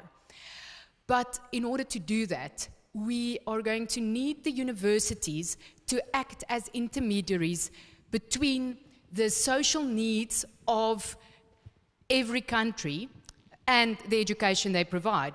Universities train doctors, engineers, teachers, even religious leaders, because that's the social need of the country. But if we are living on a continent that carries the greatest burden of sexual injustices, why are we not pushing a new ideology that's based in better egalitarian principles that really help healthcare providers, and not only healthcare providers, also teachers, also religious leaders, to embody the principles of sexual health and rights in everything that they do? Because these young people are becoming the leaders.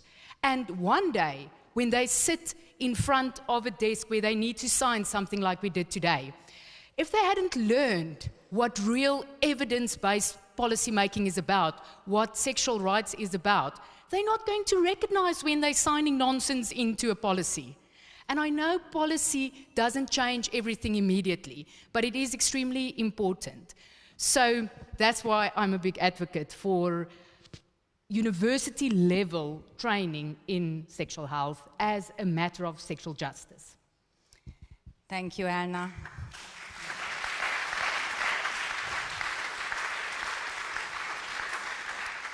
I would like to use the opportunity that while we are talking about apartheid and genocide in certain societies as a history, I would like to recognize all the injustice and war crimes that are happening today in the world, and recognize the suffering of all of those in Gaza, in Palestine, in Sudan, in Afghanistan, who are facing the most severe injustice in the world.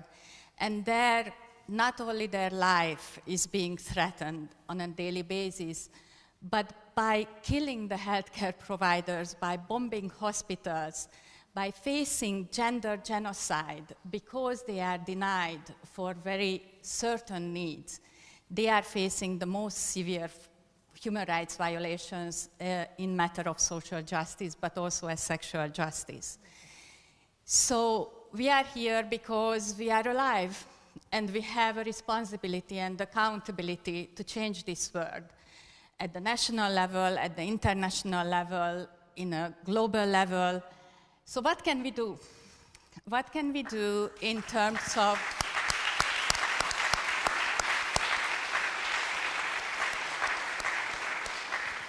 what can we do, Esther, in 3 minutes, to effectively implement the Sexual Justice Declaration of the World Association of Sexual Health?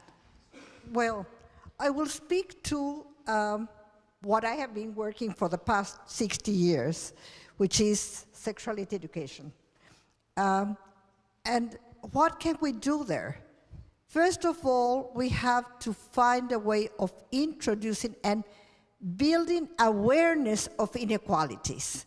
I mean, into educational systems, both in school and out of school, so that policies are worked out that, first of all, decision makers can develop this kind of policies, but not without those that they are affecting, those out-of-school populations and those even in-school populations, young people, because they have something to say, because they are being affected precisely by inequalities and this lack of work. To me, that's one of the main things. And the other thing is to recognize that we are not the subject of a single inequality. We are all part of of different intersections, that we suffer from being a young girl, indigenous, poor, in a conflict situation, migrating, and all of these compound what is precisely your need in terms of sexual justice. So it's very complex.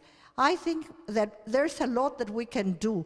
From my point of view, the first thing, of course, is always to try to build this into the educational systems in and out of school, because that's where inequalities start. Even in the system itself, the inequalities are building. So education at that level, and later on professional training, and education through the media, to me, it's one of the places that we can start to do something. Thank you.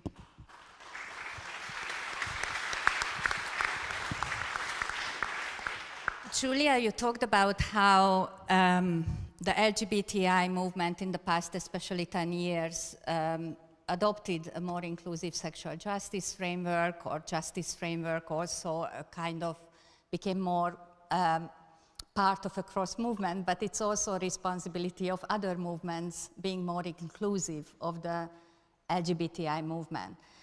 How do you see progress in terms of recognition of LGBTI rights?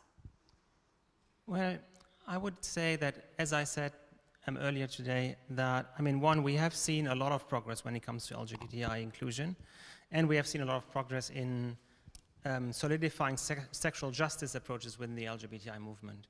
But to your earlier question, what is it that we need to do? And I think, one, we must not waver our efforts.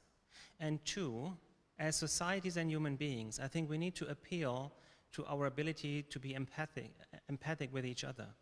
I think the reason, or one of the reasons, why discrimination, violence, and war is even possible is because humanity seems to have cultivated our ability to not relate and not care. We need to cultivate our ability to relate to people who are different than us. I think that's kind of the core of what social justice movements, I believe, are about, is to care about someone who's different than oneself and to try to make this person's life or this community's lives better and more just. That's the core of justice work. And I think the way how our society have progressed is exactly in the opposite direction. And that does nothing, I think that has nothing to do with sexual rights or with LGBTI rights. It comes to the core of who we are as human beings. And we do have the ability to relate, but we need to cultivate that. Coming back to the actual sexual justice and LGBTI issues, I said earlier that there's an opportunity to collaboration and a necessity. And I think in a similar fashion, what enables that is not only our ability to relate, but our ability to compromise. Because what is required, very many people say, well, we need to work together, but as a matter of fact, it's more difficult done than said. And what it requires is a commitment towards ourselves and the other, that we will not achieve always that we will not ask for every single thing that we would ask for if we were working alone. We need to build trust in the other that the other person or the other movement comes to the table in good faith. And that's challenging for us as movements that serve minorities, because our experience is the opposite. Our experience is to be invisibilized and that our needs are erased and not seen. And the task at hand is to build trust that the other person comes to the table in good faith and does not use the fact that, let's say, inclusion of trans men in abortion work is complicated as a pretext to not work about that. And we need to cultivate that trust within our own movements in order to be able to work together and hence to change the world and to survive as movements.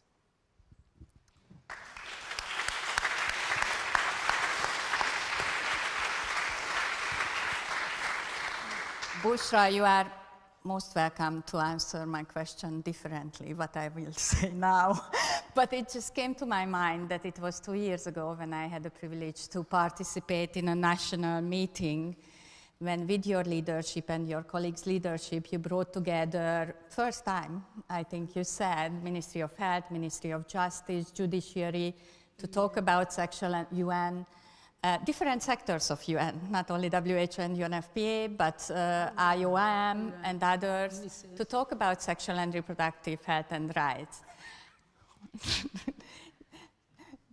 She told me not to talk, I said, don't talk about abortion. And half of the meeting was about abortion because that was a visionary move 20 years ago. For 20 years, researchers collecting data about the impact of unsafe abortion on maternal mortality. And it was the first time that the sexual justice engaged in a possible abortion law reform. I was very impressed. It was very visionary. So what are the tools that you see, for example, in Morocco to bring more sexual justice into the agenda? Thank you. Yes, in Morocco there is many opportunity, and I am optimist, but with abortion, I think that our parliamentarian didn't want to vote this flexible project of law 1640. And the government, it's okay to put this penal code to don't allow the abortion only for saving life of women. And we add 4 cases: incest, violence, rape, congenital malformation, and psychosis in the woman. But we are okay, and the government voted, and we are okay, and all NGOs try and advocacy to convince decision makers, and they said okay from 2015. And from 2015, we try to convince parliamentarians. And there is two kinds of our parliamentarian who want to change all penal code about discrimination of LGBTQ+, for all other things. And others, no, we can try and start with this. And we stay in this discussion. Hopefully that 2 years before, we as NGOs, all NGOs, we have consortium of NGOs and coalition to defend the project of law. And we have now very progress in this project with to refer to our revised constitution, because we revisit our constitution in 2011, and there is most and lot of positive human rights and gender, and this is an opportunity. And now our parliamentarians are okay, and we will change this law, and we will adopt this law, and there is the last steps to adopt it, because the constitution is higher, you are jurist, higher than the law and the legislative.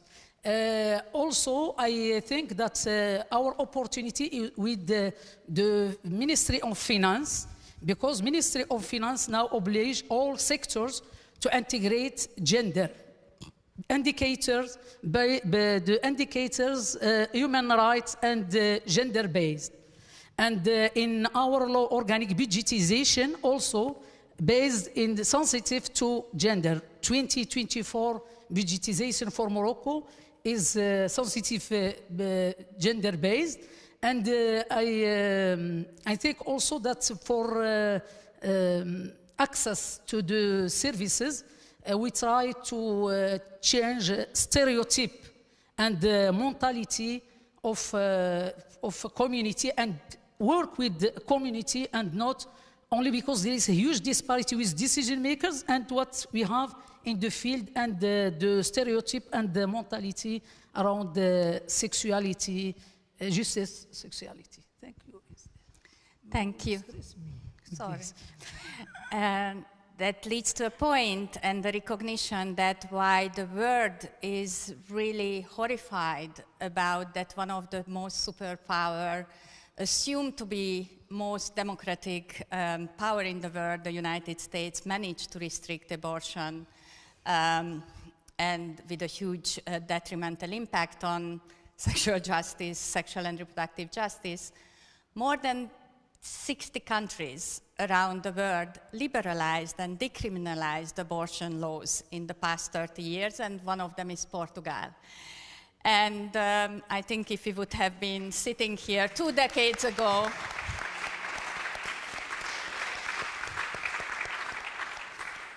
we were impressed by the Women and Waves movement by Poland and Portugal, how you were providing alternative ways and providing sexual and reproductive justice to people who try to reach abortion services, especially the more vulnerable. And we are here sitting in a country who decades of movement managed to do it. So congratulations, Portugal, for that. Elna, so how do you see in a 5-year plan that major, I know that you are moving mountains. How do you see that major progress can be achieved in the area of professional training?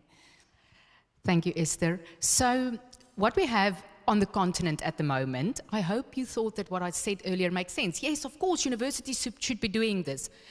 And I hope I'm mistaken, but what I'm aware of, and we actually did research about this at WARDS recently, what's happening on the continent, sub-Saharan Africa.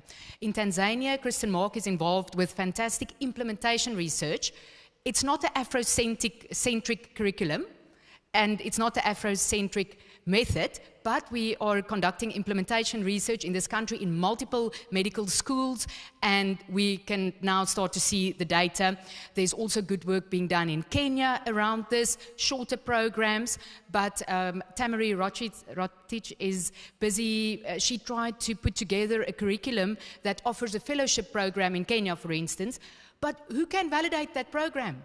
There's no such a thing as an international standard on training in sexual health.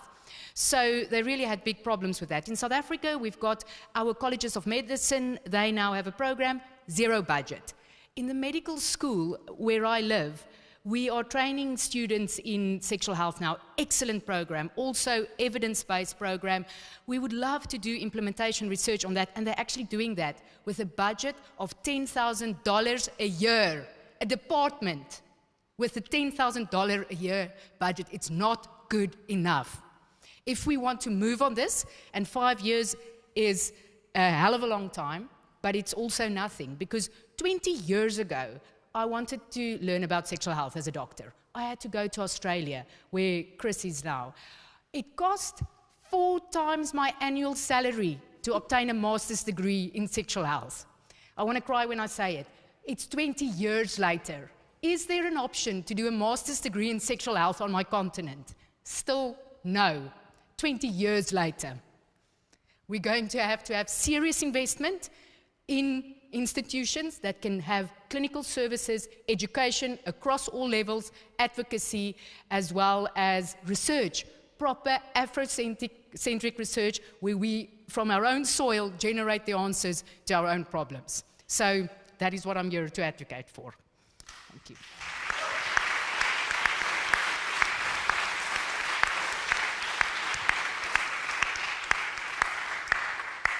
Thank you so much for the panelists for this conversation, and thank you very much, Pedro, and for the host that we could have this conversation, and happy Sexual Justice Day today for everyone.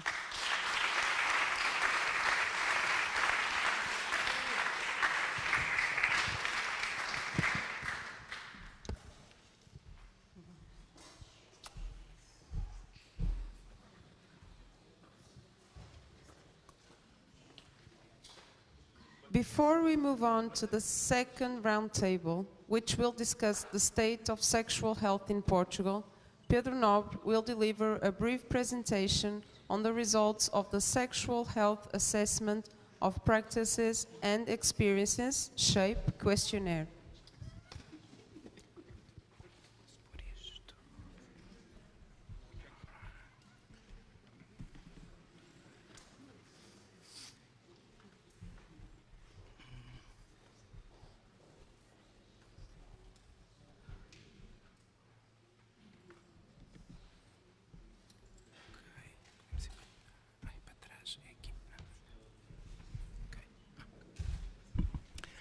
So again, it's a fantastic panel. Thank you very much, Esther, for moderating, and to all speakers. It was great. We are coming to the last part of the meeting today, and we'll have the Portuguese session. I see that Julio is already here, so thank you for joining us, Julio. I will just briefly introduce you to the main findings of the SHAPE survey. I think Pascal also told you in her speech that Portugal was the first country in the world to use the new questionnaire that was developed by WHO. And I think just before going into details of the data, that this is, I think, a turning point. We discussed for several years, and I remember being in a meeting at invited by WHO. Faisal was also there, with Liane and others from different experts from around the world, in order to discuss what should we do next in terms of collecting data. Actually, the discussion was pretty much around something close to the idea of the observatory. But the first, I think, one of the main goals that we set up at that meeting was that we should first start with a questionnaire, a framework, a survey that can be used all over the world. Because as we know, there's a lot of research, fortunately, but again, most of that research is on the global north countries. But then even at the different countries of the global north, each country usually is mostly their own instruments, their own surveys, their own questionnaires. So most of the data, even when you use the population-based samples, for instance, from the US, the UK, which has a long-standing program, the NATSAL, for several decades, actually now, even Australia, France, etc., and the Nordic countries. There's a lot of research, longitudinal research, decades of research, which can show us trends within countries, but there's almost nothing about comparative studies because we don't use the same instrument. So the SHAPE is that instrument, and I think this is very important, and I want to thank WHO for making this happen. So the SHAPE in Portugal was actually, my team is here, so many of them, I helped making this, translating this into Portuguese and making this come to make this possible. So what we did was actually we collected over 2,000 participants, which are representative of the Portuguese population.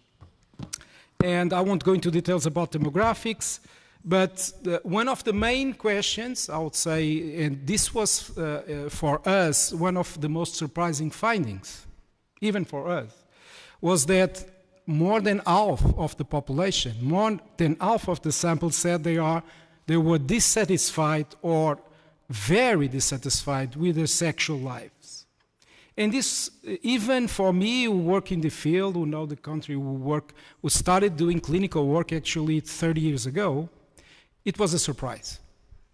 About half, or a bit more than half, are dissatisfied or very dissatisfied with their sexual lives.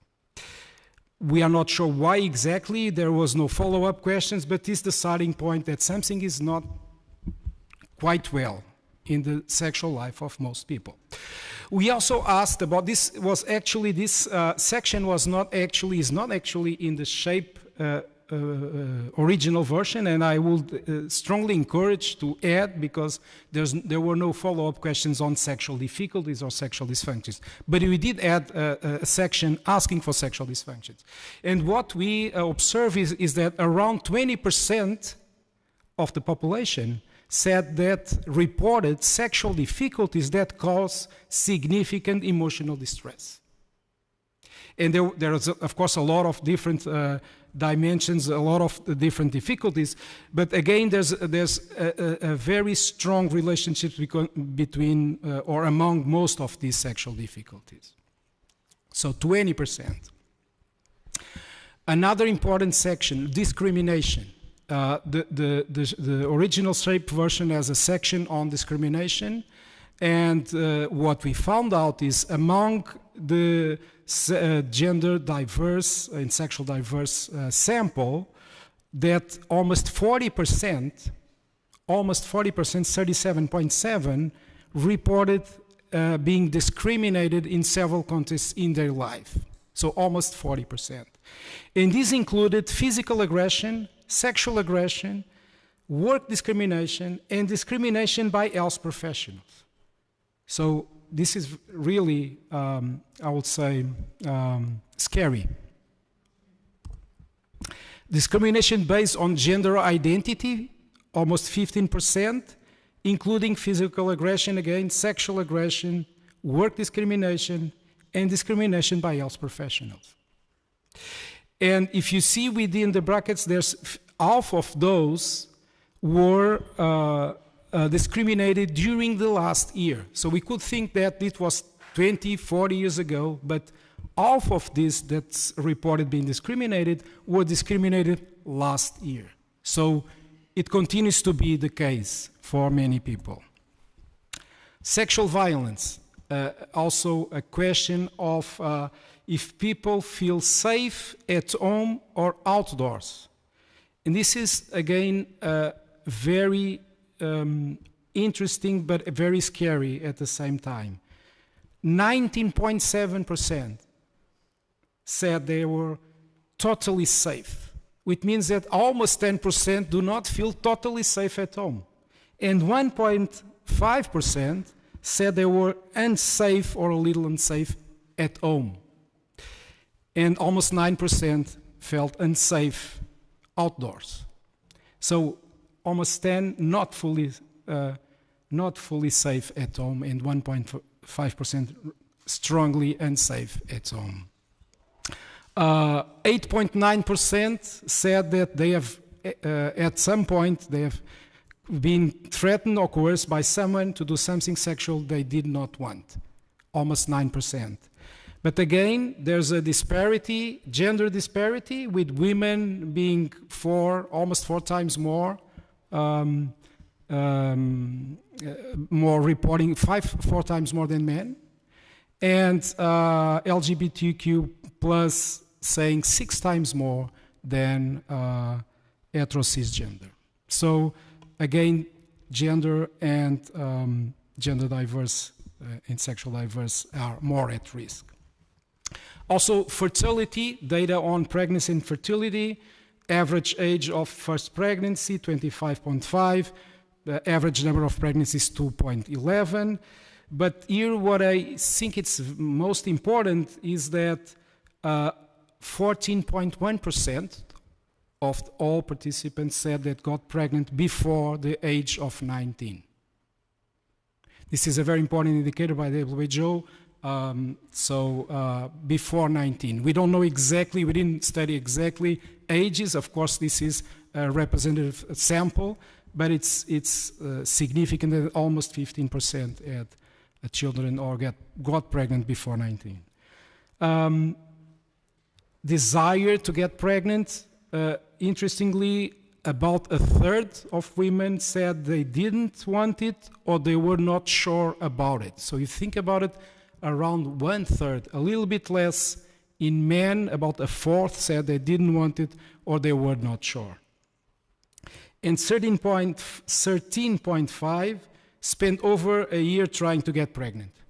So we can call it fertility difficulties. Regarding use of condoms or other ways of preventing pregnancy of STIs, also very important, when we're asked about the first sexual relationship, the first one, almost 40% said they didn't use any method to prevent pregnancy or STIs. So almost 40%. And the most used was male condom. When you look at participants who reported having more than one partner in the previous 12 months, which is usually used as an important indicator of risk taking sex, over 40% did not use any method to prevent pregnancy or STI. So even bigger number. Regarding HIV prevention and testing, 46%, so almost half, never tested for HIV. And regarding STI, over 50%, 55.3% never tested for any of STIs. And if you look at self-reported STIs, more than 12% said they had at least one STI right now, and 2.6% in the previous year. So this also is close to what we discussed before on rising numbers of STIs all over the world, mostly in Europe and also probably in Portugal. So, brief conclusions. Half of the Portuguese population is satisfied with their sexual life. 20% report sexual difficulties that cause emotional distress. 1 in 7 women and 1 in 25 men. We usually tend to focus on women, but still 1 in 25 men report having been victims of sexual violence. Almost 40% of people with sexual and gender diversity indicate they have been discriminated. Over 14 got pregnant before the age of 19. Almost 14 also spent over a year trying to get pregnant. And almost 40 did not use any method to prevent pregnancy or STIs during the first sexual relationship. And about half of the population was never tested for HIV or STI. So there's a lot of food for thought here. Of course, this is this is new data. It was collected last year. We are still working on details of this data. There's a lot to be done there. But what I think it's important is that we continue gathering data, not only in Portugal, but across the globe. And that's why, again, I emphasize the importance of the World Observatory. Thank you very much for your attention.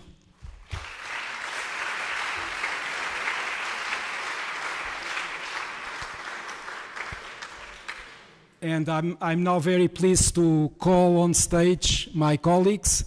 Júlio Machado Vaz, thank you very much for joining, Júlio.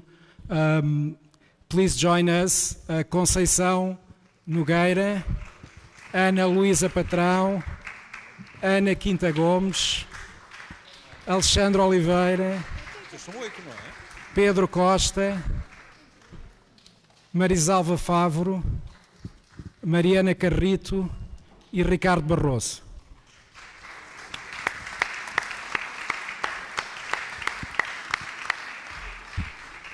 Muito obrigado a todos.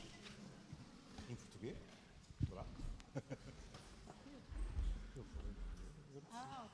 Well, good afternoon to everybody. First, I'd like to thank Peter and his team for all the work, and say they did not deserve that this meeting would occur in a day that is sad for all of us Portuguese.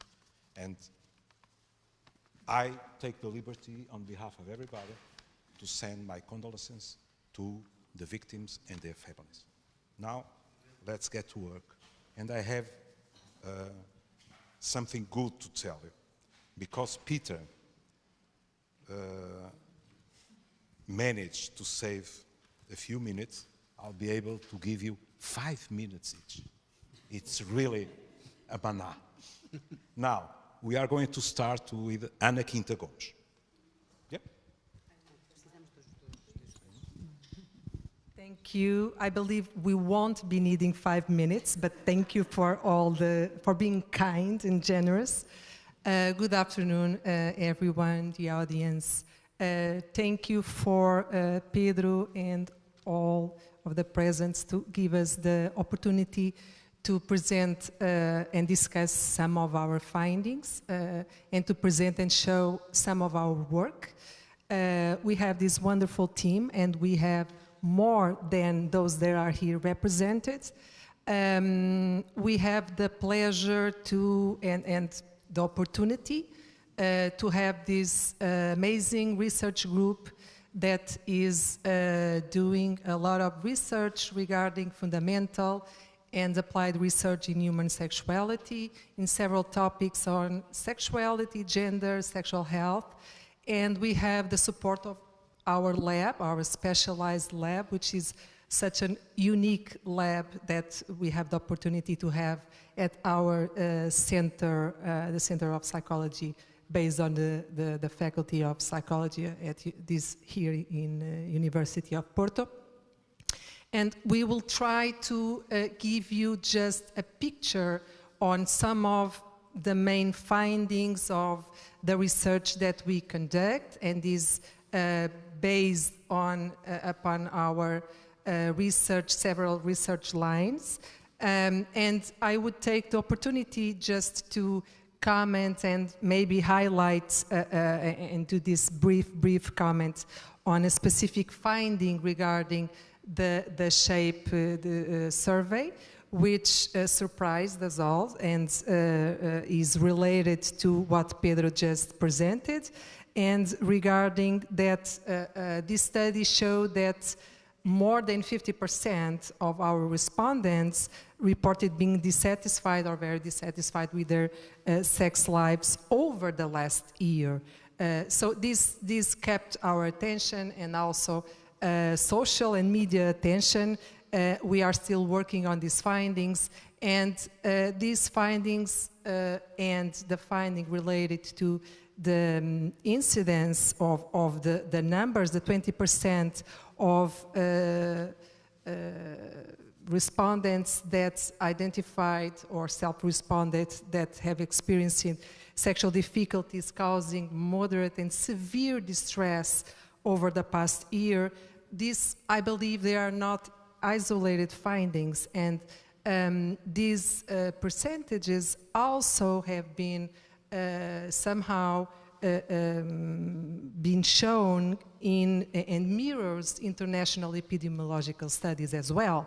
So, and we also in clinical practice we see these quite a lot. So sexual problems are quite common, sexual complaints, and they can deeply affect people's overall sense of health, quality of life, well-being, and this calls for the need to provide adequate and evidence-based treatment that can meet these needs regarding these patients.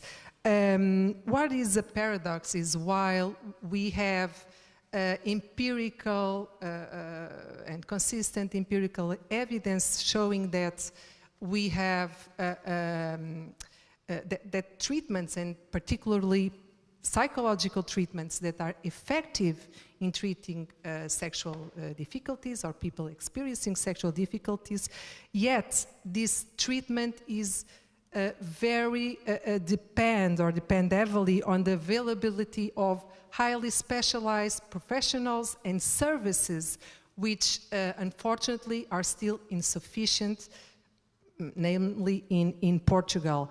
And this means that only a fraction of people experiencing this kind of difficulties actually receive the care they need.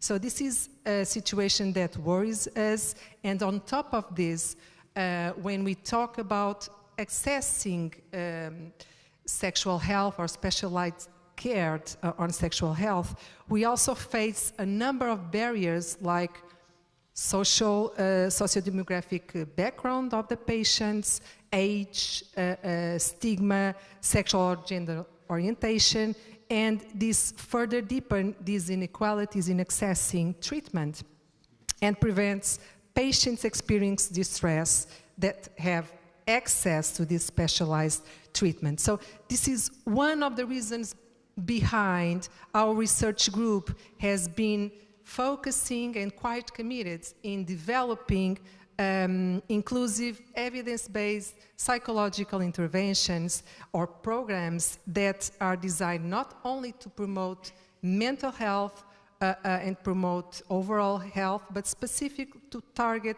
sexual difficulties, promote sexual health, sexual pleasure, relational and sexual satisfaction as well. I can give you the example of a few programs that we have, CBT and mindfulness-based programs, which are based in established theoretical models, and that also has behind a positive and comprehensive approach regarding sexuality. For example, Full Sense, Anathema, so programs that are developed to target and promote sexual health in specific populations, aged individuals, patients with cancer, and patients, for example, experiencing sexual problems. And we have other interventions that maybe Ricardo can talk a little bit later.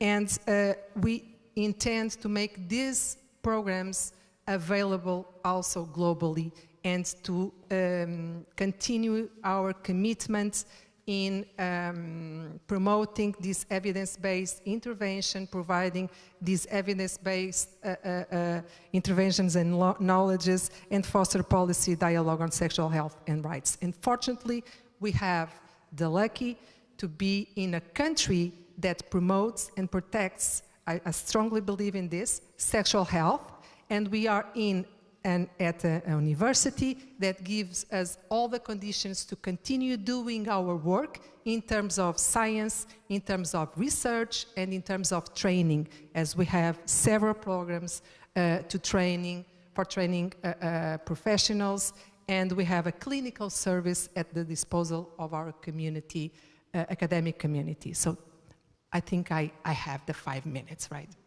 And you had 2 minutes and a half. You can't complain. Now we have Ricardo Barroso. Okay. Well, in this topic of clinical intervention is very important for all the group, and in the last years, our research in clinical practice focus on the mainly on juvenile sexual violence, specifically intervention process with juveniles who have committed sexual offenses. The studies show us that rigorous and early interventions lead to more positive outcomes and a more effective rehabilitation. And also we know now that the clinical work with this population, juvenile offenders or juvenile sex offenders, must be carefully structured around the assessment and management of specific risk factors, some directly linked with problematic sexual behaviors, but not all, and while ensuring long-term monitoring and support. So, and in Portugal, in the last 7-8 years, we have implemented such an approach in close cooperation, especially with the Ministry of Justice, developing intervention programs that combine theoretical models and applied clinical practice. These kind of programs in the secondary and tertiary level using these concepts, but also we have some intervention at a primary level, in kind of a prevention level in schools, which is working quite fine. We are now beginning the first RCT, and even in the programs linked with the Ministry of Justice, but also with the programs in schools. So these problems, it's of course very serious, and the programs not only address offending behavior, but also we try to enhance the social skills, emotional regulation, among other aims, and which are crucial for reducing the recidivism and promoting the reintegration. Looking for the future and looking forward, we think it's crucial to maintain the systematic evaluation of these programs and to better understand what works, but also what doesn't work. And with that intervention, with that research, with that study, we want to refine our methods, refine and of course contribute to what Anna mentioned, the evidence-based practice. Just to finish, I think we think it's very important in trying with our experience the investment in the professional training, ensuring that psychologists, psychiatrists, child and adolescent psychiatrists, and of course other professionals in the justice and the mental health system are equipped with the technical and skills to respond to the complexities of this population, even in a primary level, in the prevention level, also on the intervention later. We think it's very important, this professional training. You're welcome. Now we have Mariana. Good afternoon, everyone. So within this topic that Ricardo introduced of sexual violence, we know that one core notion is, of course, sexual consent. And recent activist movements and also policies have adopted the affirmative consent framework, which states that consent should be dynamic, conscious, and voluntary. Within this framework, consent should never be inferred from the absence of a no, or from the lack of resistance. According to this increasingly adopted movement that says only yes means yes, consent should be given enthusiastically and clear and explicit indication of agreement. But how can we know if people really truly adopt the notions of affirmative consent when consent cues are normally communicated non-verbally? We have recently initiated a new line of research that, using a laboratory paradigm, tries to uncover this problem. The data shows that when observing an ambiguous situation, a small sample of men judge it as one in which the female person was not sexually aroused, okay, bear with me, not experiencing pleasure, and not wanting that involvement. Yet, at the same time, they consider that she is slightly consenting with it. So, if asked directly, people tend to endorse the idea of affirmative consent. Don't we all expect partners to look for cues of engagement, of pleasure, of desire? I think most people say they do, right? But our results kind of point on the opposite direction. One of the great advantages of experimental research is the ability to go beyond the limitations of self-report, because in self-report we really rely on what people say they do or believe they do. In the laboratory, we can observe participants' real-time responses and reactions to controlled stimuli. This enables us to detect discrepancies between declared attitudes and actual perceptions, uncovering mechanisms that otherwise would remain hidden. Communicating consent can actually be difficult, particularly for young people, and less frequent than we might think so. It also may be challenging to recognize enthusiastic consent in a culture where traditional sexual scripts tell us that women are passive and less sexually driven, right? Our research kind of suggests that affirmative consent will not be fully adopted without a profound cultural change that is needed to shift people's attitudes and core beliefs. Sexual education is essential to equip individuals with the skills to effectively communicate their wishes. And of course, sexual education is important to alter these social norms that restrict female sexuality. Likewise, education is needed to dismantle misleading ideas about masculinity that impose expectations on men's sexual performance, which may very likely fuel sexual violence. Thank you.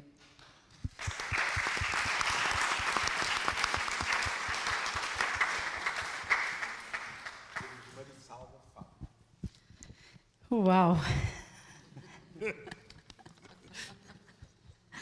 I'm the voice of the group. Thank you very much for the invitation. I'm very happy to be here. I'm looking for you, Pedro. Congrats for the observatory. And I improvise because I have all right.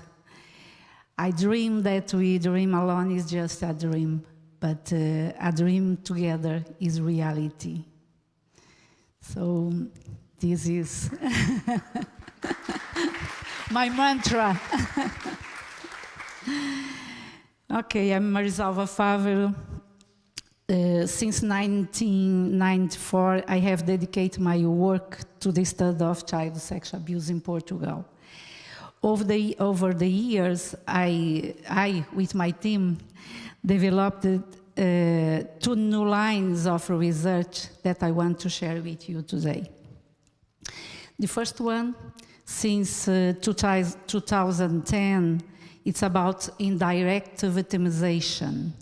Indirect victims are victims' brothers, sisters, cousins, or friends who witness or know about abuse, sexual abuse, while still being children or teenagers.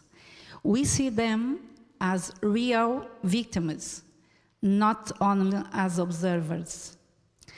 Our studies show why this is important. In one pilot study with more than 300 participants, 5% were indirect victims. In a sports study with more than 1,800 athletes, the same 5% appeared. Even in our current study, we see the same pattern.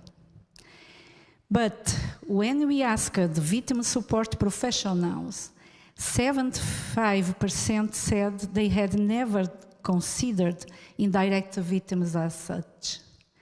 This shows a big gap in practice, research, and policy. The second line of work since 2018 is about disclosure and reporting child sexual abuse by teachers. Teachers are in daily contact with children, so they are in a key position to detect and report sexual abuse.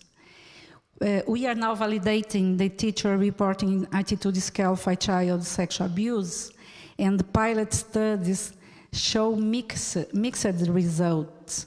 About half of teachers had a positive attitude to reporting, but men did not have enough knowledge, did not trust the authorities, and did not know the reporting procedures.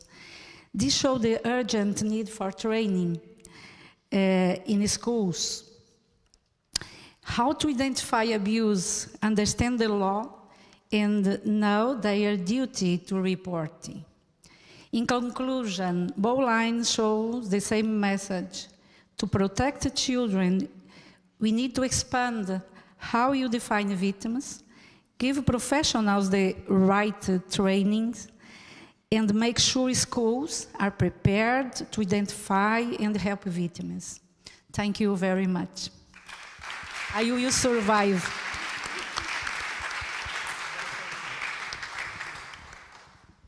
Now we have Conceição Nogueira. Thank you. Good afternoon. In our research on gender studies, we use a critical feminist perspective. This means that we question how gendered power relations are organized and legitimized by institutions that claim to sustain social order. Health and educational systems, religion, and even the family and marriage can become oppressive institutions for many people, as we can see in the data that Pedro showed us before. Another central focus of our work is intersectionality, inspired by Black feminism.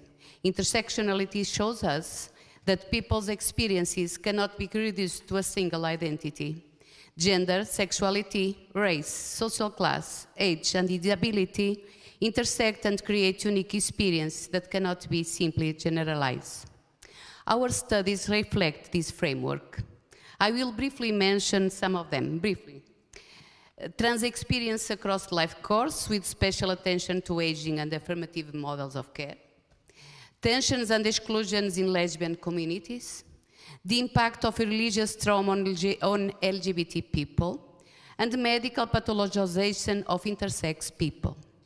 We also investigate sexuality and disability. I will briefly speak more later about this. Male sexual fluidity, non-monogamy and infidelity, and more recently, the intersections of racism in clinical and therapeutic settings, as well as obstetric violence. In all of these cases, we highlight the role of collectives in affirming rights. But among all our main research lines and these themes, I want to emphasize the project on sexual assistance. This project addresses one of the most silenced areas of sexual rights and opens important debates on care, autonomy, and justice for people with disabilities. Sexual assistance includes practice that support people with disabilities in exploring and expressing their sexuality. This can range from helping with self-discovery, but equal to consensual sexual interaction with an assistant. This project, together with a disabled feminist collective that work with us all of these 2 years, this project recognized sexual assistance as a legitimate form of support for sexual citizenship, dignity, and pleasure. We understand that this is both a right and a matter of justice. It challenges structural inequalities and calls for public policies that guarantee accessible space, comprehensive sexual education, professional training, legal recognition, and, above all, attention to the voices of people with disabilities themselves. We intend to continue working with this feminist perspective in the future, emphasizing sexual rights and justice. And to end this, because I think, and we all think, that to affirm these rights is to affirm life itself, a life that must be dignified, joyful, and essentially free. Thank you.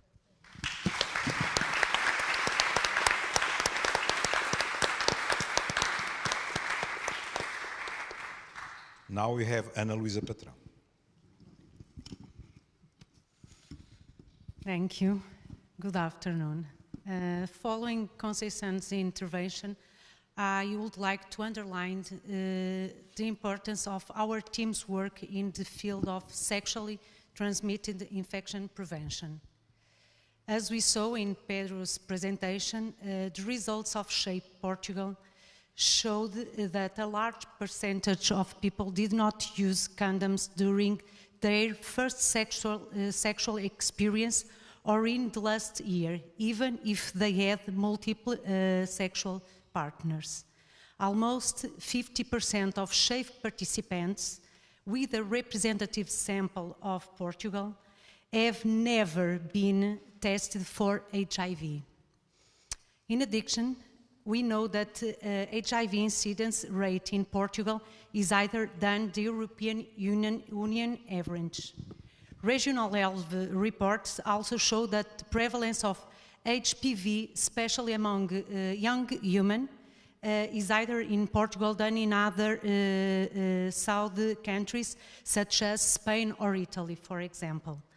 That said, and given our focus on promoting sexual health from an intersectional perspective, we have been working hard to study the predictors of risky sexual behaviors and to develop and text interventions with a focus on social inequalities, especially gender inequalities.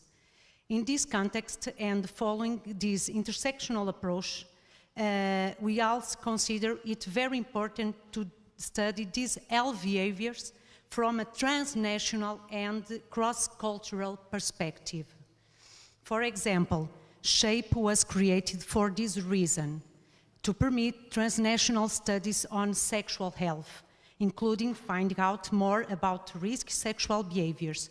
We, in Portugal, have invested a lot in this research for this reason too, because we believe that research into sexual health promotion should be global. In this regard, and due to the closer relations with Portuguese-speaking countries, we have been trying to support the implementation of SHAPE in countries such as Brazil and Mozambique. In this context, we also have another study, the Globe Sex Health, beginning on promoting sexual health among young people from Portugal, Brazil, and Mozambique again. So, in conclusion, about STIs prevention and sexual health promotion, we are a group that has worked harder to conduct research from the perspective of equality, diversity, and social justice. We hope that this work, particularly with the creation of this World Observatory, will contribute to the development of more effective national and global policies on sexual health. Thank you.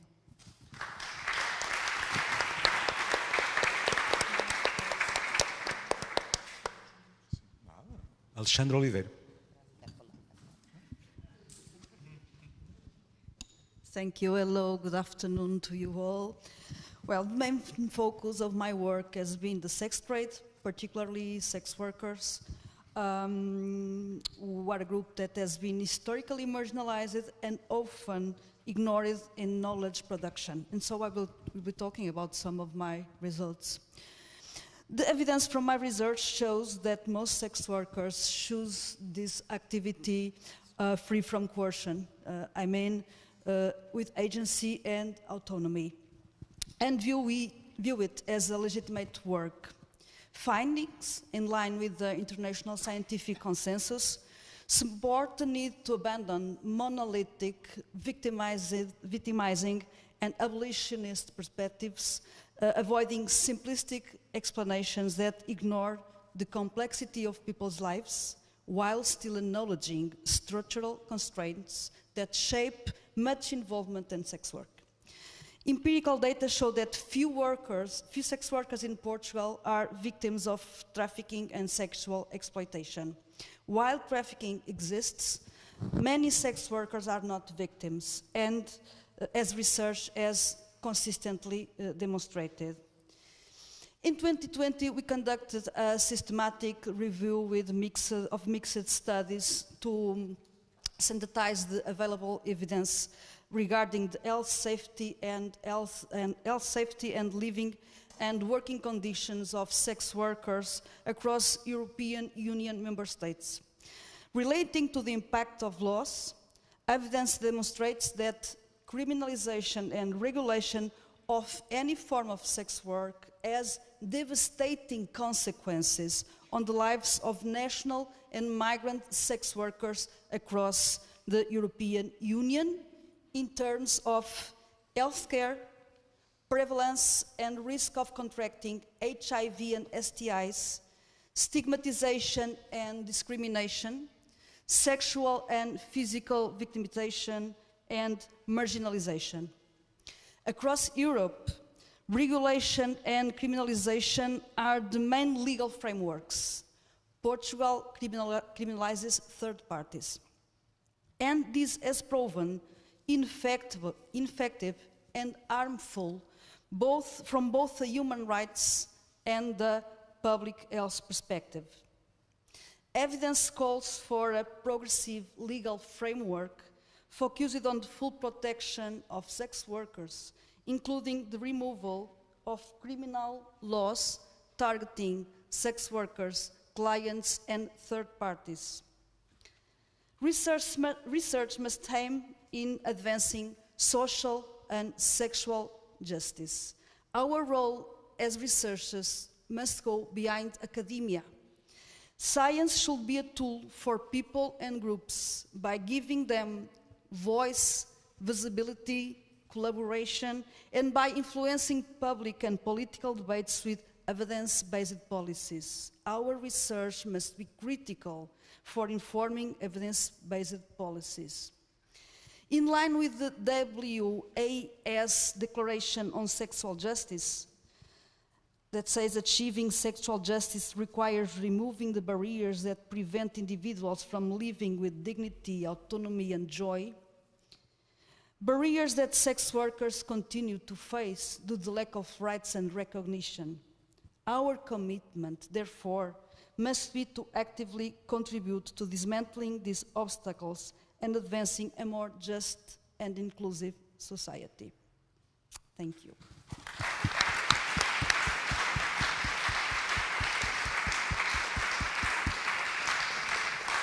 And now we have Pedro Costa. Boa tarde a todas as pessoas. Good afternoon to all.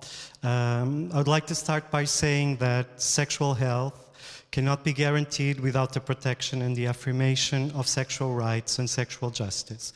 As Professor Nobre shown, about half of LGBTI participants from the SHAPE study have suffered some type of discrimination based on their sexual orientation, gender identity, or expression. And across the world, LGBTI people face disproportionate levels of discrimination, harassment, and violence. Trans and non-binary people in particular are one of the most persecuted, scapegoated, and erased communities, and they face daily barriers to healthcare, to education, and employment. And this is not a marginal event, this is systemic, and it has direct implications for their sexual health. This is why we must place sexual rights and sexual justice at the center of the discussion on sexual health. One of the research lines that we pursue in our group, the so-called conversion practices, Monica Ferro mentioned earlier, we found about the same prevalence of 1 in 4 LGBTI people in Portugal. was subjected to change efforts, and it has been recognized as a gross violation of LGBTI people's sexual rights. Fortunately, Portugal is one of the few countries that have passed legislation that criminalizes such practices. And I was very much involved with civil society, the community and political parties to design this law. It was a collective effort that took a few years to take shape, and it was approved and published last year. And this is one example that scientific evidence can in fact be used to inform legislation and political action, and thus to protect lives. Although important, I don't think legislation is enough. Sexual justice requires cultural change, active social and political engagement, and systemic education. We have the responsibility to go beyond just collecting and analyzing data as academics and use it to inform sexual health, to affirm sexual health. Another persistent barrier to LGBTI people's rights is the lack of professional training. This was already mentioned in previous addresses. Across medicine, psychology, education, just to name a few, curricula seldom include sexual and gender diversity or other vulnerable and marginalized communities, as some of my colleagues mentioned, and we are training professionals that are not prepared to affirm sexual health care. Psychologists, for example, may not be trained to recognize the specific stressors linked to discrimination and how to address them, and may often carry their own stereotypes in terms of multicultural and affirmative techniques that they should use. In Portugal, in particular, only a handful of universities offer classes on sexual health, or on sexual and gender diversity, or on other vulnerable communities to future educators, psychologists, physicians. So this lack of training is, again, systemic, and it has important consequences for LGBTI people's sexual health.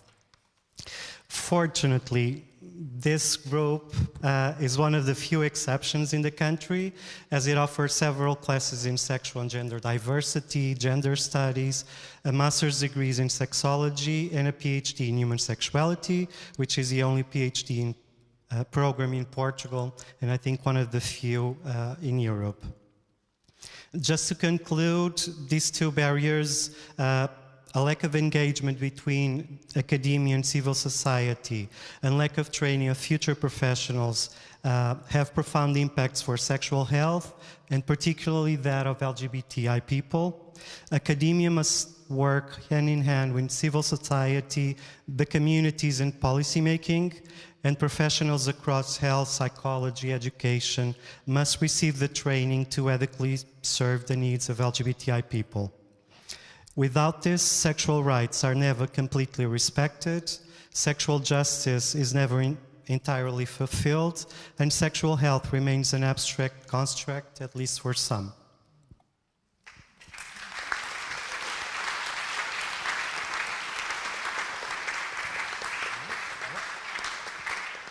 Now, we still have a bit of time. Does anybody want to add anything?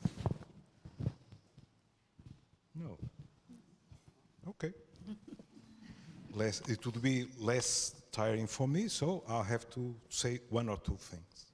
First, I have a sentence that, in my opinion, is a kind of umbrella to it all. Cultural change. When I heard Pedro's, and now I'm speaking to you in Portuguese, Pedro's, give me some credit. Pedro's numbers, for instance, the dissatisfaction. Well, one of the reasons is cultural change. For instance, I've been practicing for 50 years, and now men, they go to my private practice, and some of them, of course, they say, I'm only here because my girlfriend, my wife, told me to. But no, the others, they come because of their pleasure, their identity, and that was not usual. You know it very, very well. And you said something, and I think I noticed a slight hesitation. Because you said about the professionals, it's scary. It really is, Pedro. Because if professionals can't cope with cultural change, if professionals can't give people something I heard when I came in, empathy, then we are completely,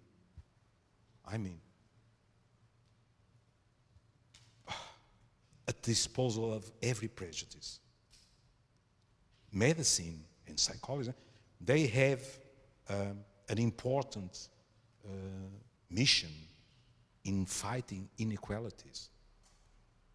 When the World Health Organization says we can't have professionals treating only disease, when we are requested to underline health, there's no real health where there still are inequalities such as those we see. And then it was reassuring for somebody at my age to hear underline science. This morning, I learned that in Florida, the most basic vaccines will no longer be mandatory. Polio, smallpox. A colleague of ours said that to have those vaccines, it's equal to slavery. At this very moment, Robert Kennedy is speaking at the Senate, trying to explain why he sacked hundreds at the CDC. And he's saying complete lies, like they did a terrible job during the pandemic. And this is the world we are in. When I came in, much to relief of Pedro, who thought I was going to be late, I still listened to the previous roundtable. And I heard somebody say that politics, they should listen to everybody before they draw or they imagine their policies. And for us here, I suppose, this is the basics of politics. But unfortunately, sometimes that's not what happens. For instance, when I heard in the previous roundtable speak about empathy and about listening to the people, all people, especially those who are interested. And here I heard sex education is fundamental. And when we speak about sex education, it's not only for children, it's not only for adolescents. That's a myth. For instance, for professionals, they need it badly. We need it badly. And when we hear that, I must confess something. Being an old man has its advantages. We can always say, well, you know, at my age, we really don't know what we say and get away with it. But I must confess, when I heard you speak, I told myself, I would like to have the Prime Minister and the Minister of Education in the audience, because they should have heard you. Because what is happening now in Portugal, even with the government trying to go back on its word, it's not reassuring for the future. It's a problem. And we must remain vigilant. And I must confess this to you. I never thought I would say this in 2025. I must be humble. I was arrogant, yes. So, thank you all for coming. I wish you a pleasant evening here in Porto. Bye.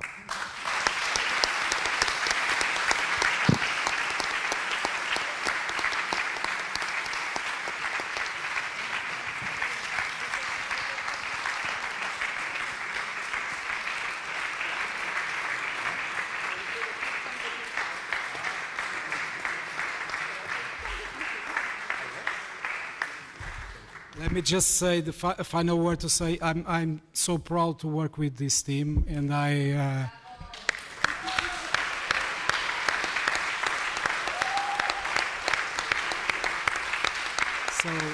so many of the achievements that we heard come from this team. Thank you. So, do you have a question, Pascal? Of course. Of course, welcome, welcome. Just want to say also a word to Julio. He was making jokes with me. But as I said at the beginning, when I was a kid, I learned about sexuality, watching TV and watching Julio. That's not nice saying when I was a kid. I'm much younger than I look, so that's the reason why. So thank you, Julio, for being here. And thank you all, everyone. It was a great day. And again, I'm very pleased and honored to host this World Sexual Health Day in Porto, in Portugal. Thank you very much.